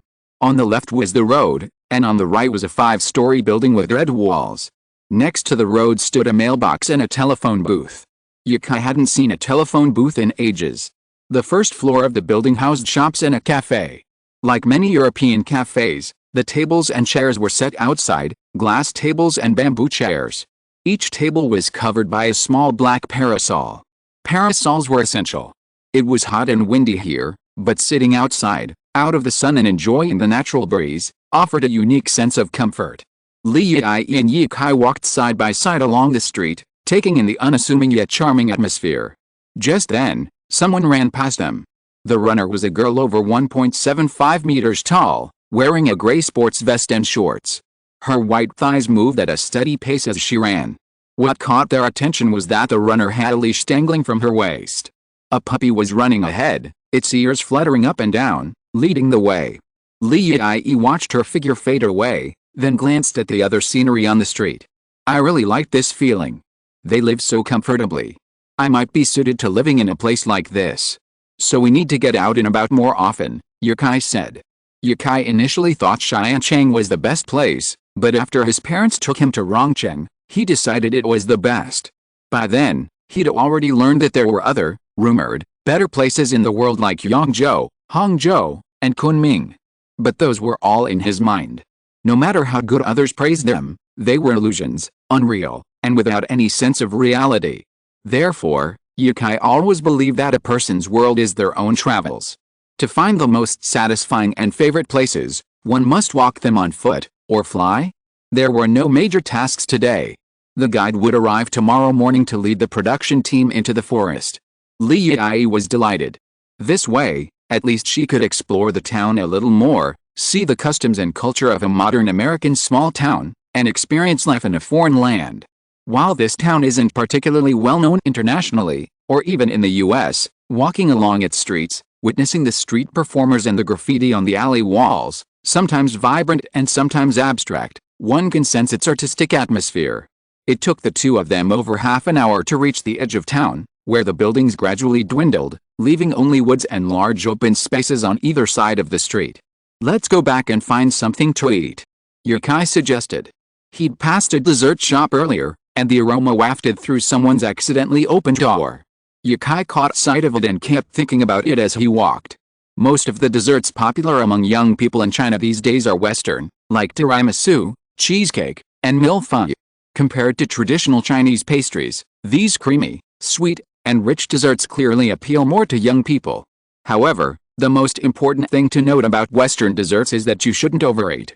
While it can be fattening, it's also incredibly greasy, which is why Western cuisine typically only features a small portion of appetizers. Research has shown that when people are hungry, they find desserts particularly delicious. Ye Kai was starving. It was almost 4 o'clock, and he had only eaten a few pieces of apple and hadn't even had lunch yet. Just as he was about to return, Ye Kai saw a row of people holding wooden swords standing in front of a house. What puzzled Ye Kai was that the shirtless, old man in the lead seemed to be demonstrating Chinese martial arts. His lower body was very stable, and his grip on the wooden swords was firm. Li Yi, noticing Ye Kai standing still, also stopped and asked, "What's wrong?" The production crew had noticed the scene before them. They had already pointed their cameras at the group before Ye Kai spotted them, and they had recorded countless footage. How could someone be practicing martial arts here? This was America, and to see people practicing Chinese martial arts. Ye Kai, feeling a little puzzled, said to Li Yi, "I want to go over and take a look. They seem to be practicing martial arts." Martial arts? Li Yi was as stunned as Ye Kai expected. She had only seen people practicing such things a few times back home. "Yes, but I don't know if it's authentic," Ye Kai shrugged. As the group headed over, Yukai flashed a friendly smile from a distance. After all, this was free America, so there couldn't be any misunderstandings.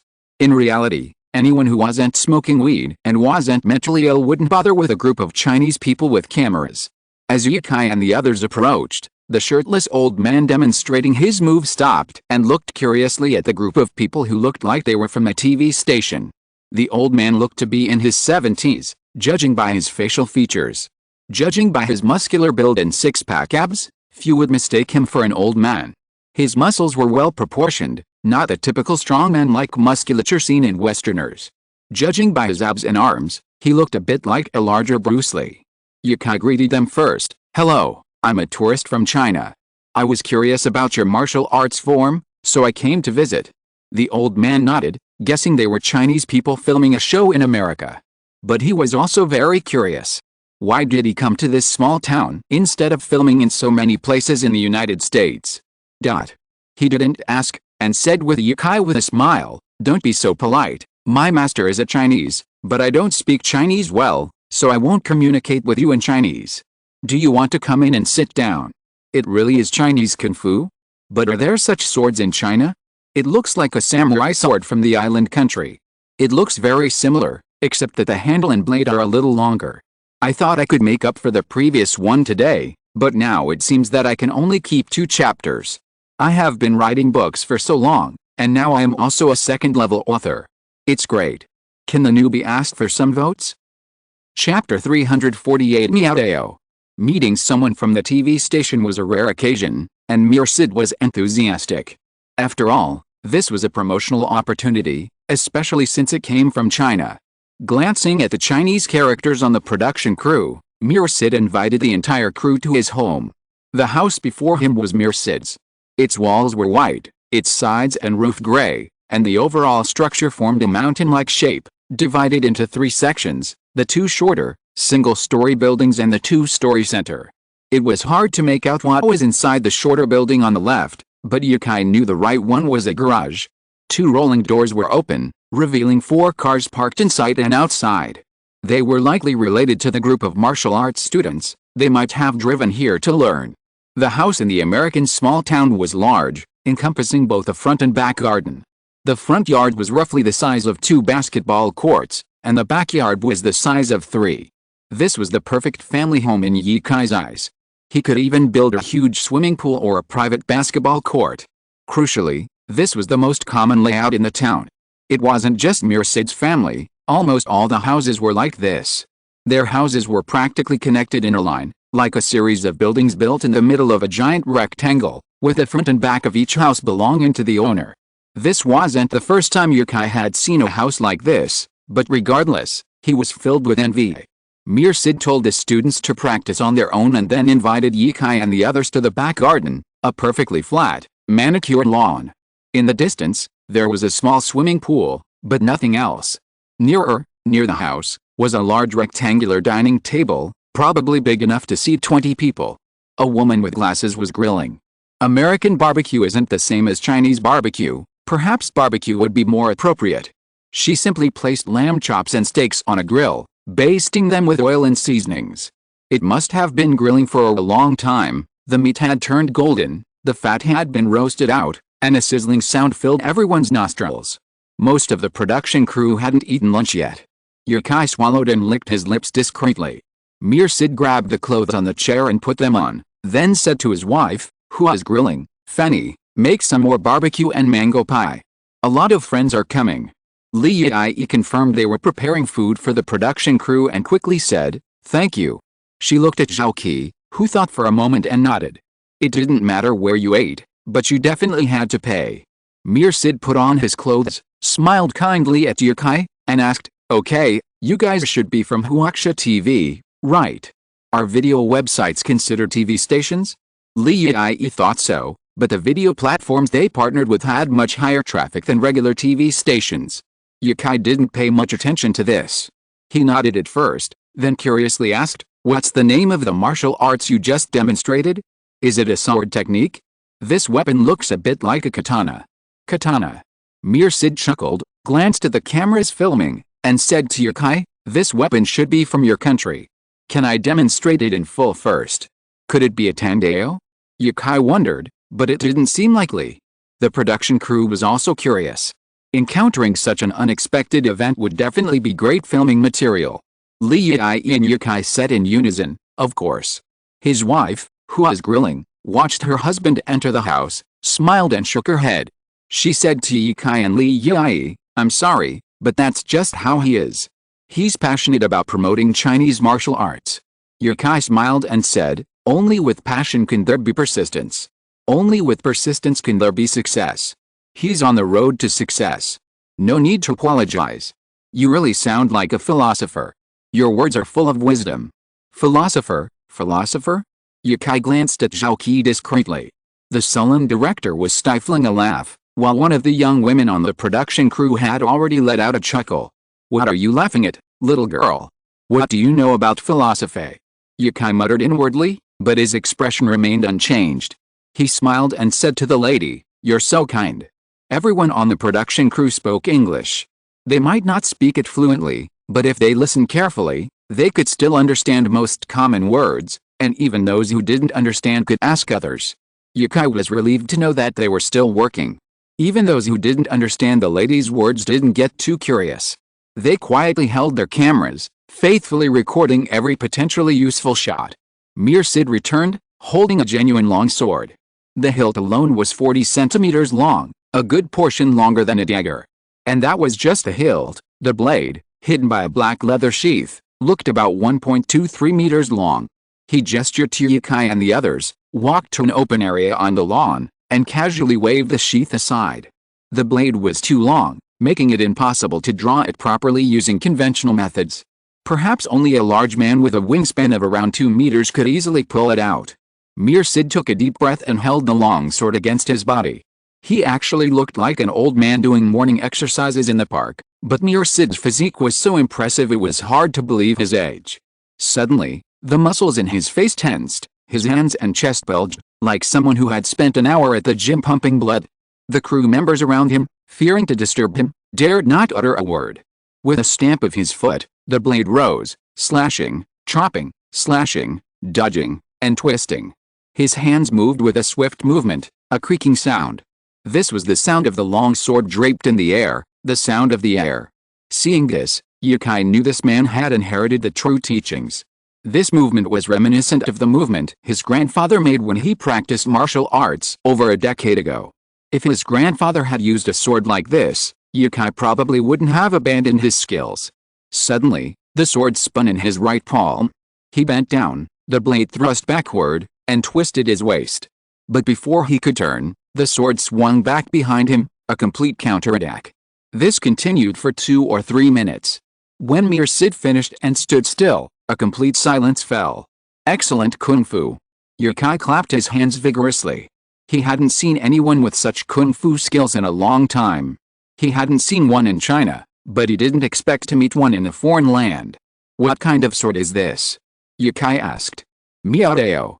The old man pronounced these 2 words with such clarity that even someone who had never learned English could understand. Chapter 349. Another hot search.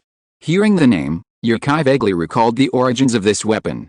Because this blade is so rare, and its appearance is remarkably similar to the Japanese tachi, few people in China are familiar with it.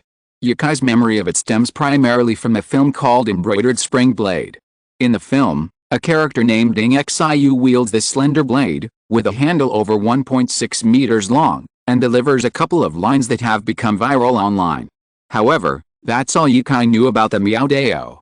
Ding Xiu's battle scenes in the TV series only last a mere 2 or 3 minutes, and the constant cutting back wasn't enough. Only when watching Mir Sid wield the Miaodeo in person could Yukai truly experience its power. No wonder Mir Sid laughed when he mentioned the Miaodeo earlier. While the Miaodeo looks similar to the tachi, its blade is too thin. While good for slashing, it's not ideal for clashes. If a Miaodeo were to clash with a tachi, a few parries would leave the tachi's blade riddled with nicks. After a while, Mir Sid's disciples came into the backyard to help, and soon everyone was enjoying the barbecue on the grass in the back garden.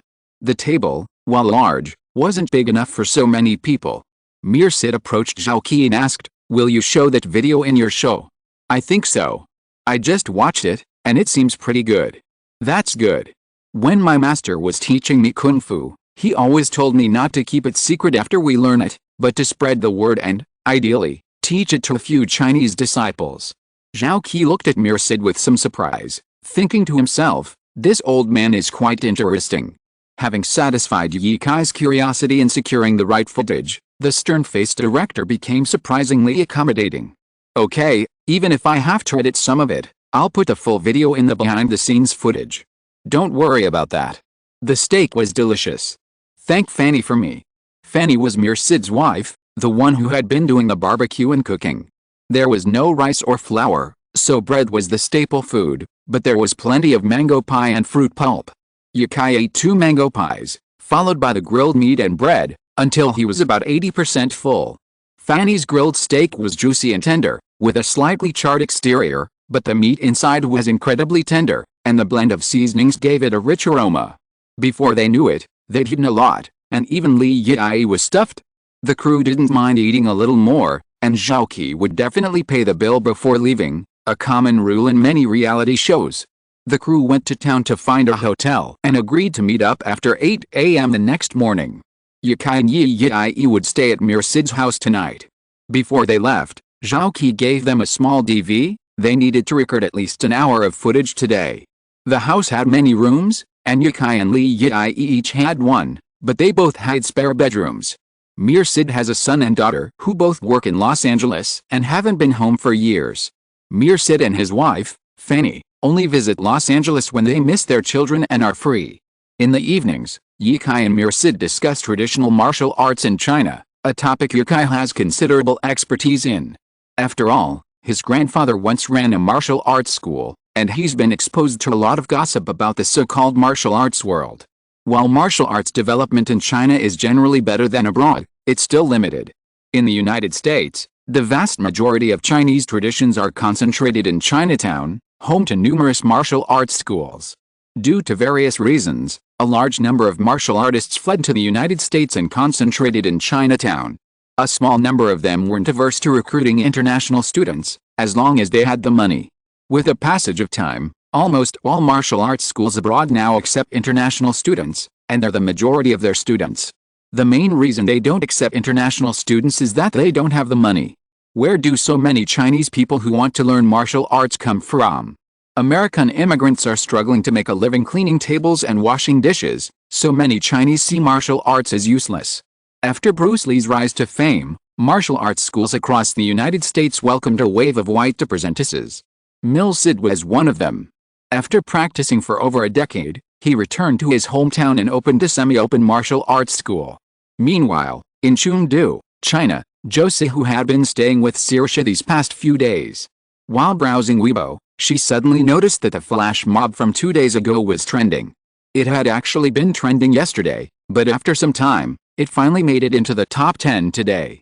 Ye Kai appears, magical flash mob at International Airport. The most popular post on the airport's official Weibo account showed footage from the moment someone arrived to set up the 3D mapping lights until the flash mob ended. The comments below covered all 3 programs, but the one with the most likes was for the first program, the one featuring Ye Kai singing Huaxia, the world's oldest surviving civilization. Then came the comments about the Huaxia dance. Josie, who read through them, her smile gradually curling up. Back in America, Ye Kai couldn't have imagined that despite his meticulous efforts to promote Harry Potter, the book itself had the least discussion on Weibo. These ladies are so beautiful. I finally understand why ancient emperors were so obsessed with song and dance. Damn, listening to the tunes and watching the graceful dances, eating snacks and drinking wine, I'd be intoxicated too. Ye Kai composed it? Ye Kai composed it again? We're so lucky to have such an outstanding classical music composer. Boss Ye Kai, write a few more songs in this style, QQ. It's so magical. I'm in Hogwarts just by closing my eyes. Everyone will raise their wands for you tonight. Josie, who quickly took a screenshot of the post and posted it to her moments, tagging her boyfriend, Saoirse, and Ye Kai. She didn't notice it while dancing, but watching the video, she thought she danced pretty well. The next morning, 8 o'clock. The sun rises early in the summer, around 8 o'clock, even brighter than midday in the winter. The production crew's car honked twice outside, finally calling Yikai out. 8 o'clock is way too early. After getting in the car, Yikai quickly perked up. Today was the time to explore the forest. There was only a photographer and a driver in the car. Yikai looked around and picked up the intercom. Brother Zhao, is the guide with you? Zhao Qi's cold and emotionless voice came from the other end of the intercom. Yes, and he's heard about your deeds and seen the travel photos you took. Fans? A word suddenly popped up in Yikai's mind. However, Yikai felt that he must have been overthinking it. Too many people had seen his photos, and not everyone was necessarily a fan, otherwise his Weibo account would have already exceeded 10 million followers. Weibo was the only channel for earning talent points, otherwise Yikai would definitely post more travel notes and photos on his Twitter to gather his overseas fans. Chapter 350 Katrina. Zhao Qi didn't hear Yikai continue talking. Remembering there was something he hadn't told him, he took the opportunity to speak directly. The tents for tonight are ready, along with insect repellent and a lighter. Yeah, that's about it. I was talking to Mirsid yesterday about forest adventures. I heard that when he was young, he could single-handedly fight a crocodile in this very forest with just a knife. Zhao Qi hummed and continued, in short, once you enter the forest, the production team won't be providing much help. You'll have to figure out most of the problems on your own. Understood, Yikai said firmly. He had watched dozens of episodes of wilderness survival for a while. Even without a proper tent, let alone a proper one, Yikai felt he could live in the forest for a while, maybe. After all, it was his first time. The road into the forest wasn't as bad as Yikai had imagined. The car didn't feel any bumps along the way, and soon he saw the trees at the edge. It was a swamp forest, and not far into the forest, the car was blocked by water. A very wide river, its narrowest point more than 5 meters wide. Its length was unknown, but it must have been several dozen kilometers. Li Yi had just dozed off and now, groggily awake, asked, "Are we there yet?" Yikai nodded and checked his bag again. A middle-aged white man with a shiny bald head, about 30 to 40 years old, appeared outside. He had a somewhat iron-blooded demeanor. Yikai guessed he might be a retired soldier, dressed in quick-drying pants and a jacket. He patted the window and said, "Get off. Get off." Yikai got off, carrying his waterproof bag. He noticed the guide was a head taller than him, probably around 2 meters, and his muscular build looked much more muscular than Yikai's. Li Yi's eyes widened as she got off, thinking, "What a strong man. Hello, my name is Hanson Douglas. You can call me Hanson. Starting today, I'll be your guide for the next 3 days. I'll only be there to help you if you make a mistake. Beyond that, you're on your own." So, Hanson, the guide, is also a member of the production team, not a guest. This time, the filming will still be done by Li Yi and I? That's fantastic. Yikai and Li Yi both nodded in understanding. This meant they could ask questions about anything they didn't understand, but the guide wouldn't be leading them in anything. What's a guide? A wilderness survival expert, right? Li Yi thought with a sigh. The bald man hummed, a smile breaking across his face. That's all right, then. I'm sure you're experienced enough for this kind of adventure. But be careful. This forest is only separated from Katrina by road, and no one knows what's inside. Li Yi's concern deepened after hearing the bald man's friendly reminder. Yikai didn't seem to mind, clapping his hands excitedly. Let's go. The production team's goal was to complete a traverse of the forest in 3 days, meaning to enter from one site and exit from the other via the road. Equipped with satellite phones, GPS trackers, local guides, hunting guides, and various firearms, the crew was equipped to handle most dangers. Large animals hadn't been seen in this forest for a long time, but this river connected to the Katrina River, so there might be crocodiles hiding there. This was something they had to keep in mind. Yikai had never seen a forest this large. Even when crossing the mountains in the countryside, there weren't so many trees, and the environment was so humid. The dead leaves on the ground had been covering the ground for who knew how long, giving off a rotting smell. Even walking even slightly faster in such conditions would make you sweat profusely. To take care of Li Yi, the team moved slowly. However, according to the guide, he could reach the road from here in a day, so even if Yikai and Li Yi walked slowly, 3 days would be enough. As soon as the GPS trackers reached a certain location, several vehicles would set off and park on the road to wait. The forest's edge offered no danger, and the only sightings were birds and insects, There didn't seem to be any signs of larger animals. Yukai wandered over to the photographers behind him, boredly examining their equipment. That's pretty neat. A Sony camera, a Canon lens, a Sigma Mic 11 adapter, and a GoPro. Is that for us later? Of course, the cameraman ignored him. Perhaps he missed the quiet Yukai of the past more than the Yukai who had unlocked his true nature in the forest. Li Yai, exhausted from walking, found a stick on the ground. Seeing this, Yukai hurried over to take Li Yai's backpack and said, "Let me help you." "Well, thank you for your help. I think you're carrying a lot." As soon as Yukai took it, it seemed incredibly heavy, twice as heavy as his own. Now he had one bag slung in front of him, and another on his back. He didn't find it particularly strenuous. While Yukai might not have the same muscular build as the bald guide, his physical fitness was definitely superior. Li Yai, free of her bag, felt much more relaxed. She jokingly asked, "What do you say in wilderness survival? Should we learn a few lines?" "Haha, you're right," Yukai said with a laugh, then ran over to the camera and held it. "Hello everyone, welcome to Wilderness Survival, Dream Life. I've brought some basic survival tools, and the crew will be filming me the entire time. I'm going to show you how to survive in this forest, make it through it, and return to real life." Li Yai burst into laughter, catching her breath and saying, "Haha, you're like Bear Grylls." Although the crew was large, none of them spoke. Li Yai was the only person Yukai could communicate with during the filming, and when it comes to filming a show, more talking is always better than less. The road ended, and there was a body of water ahead. The trees and various green grasses were covered by the water. Hansen suggested they take a detour. Last year, tens of thousands of alligators were released into this river to encourage hunting. They were released on the other side, in Katrina, but this river is connected. Li Yai took a few steps back, a little worried that a gator might suddenly escape from the river. "Encourage hunting?" Yukai asked. "Can alligator hunting be done here?" The guide nodded, and another hunter accompanying the production crew added, "Most animals in this forest are allowed to be hunted. It's Florida law, other states may have different laws." "Oh, I see." Yukai was eager to try, but he was a member of the Wildlife Conservation Association, and it wouldn't be nice to be discovered. He couldn't get over the mental barrier. Back home, they were still advocating for wildlife protection, yet here he was abroad hunting alligators. He was torn. But the most important thing now was to get on with his journey and find food for lunch. Of course, the crew had food, but it wasn't for Yukai and Li Yai. End of this chapter. Thank you very much for reaching the end. Don't forget to like. Looking for more exclusive content and immediate access? Subscribe to our Patreon.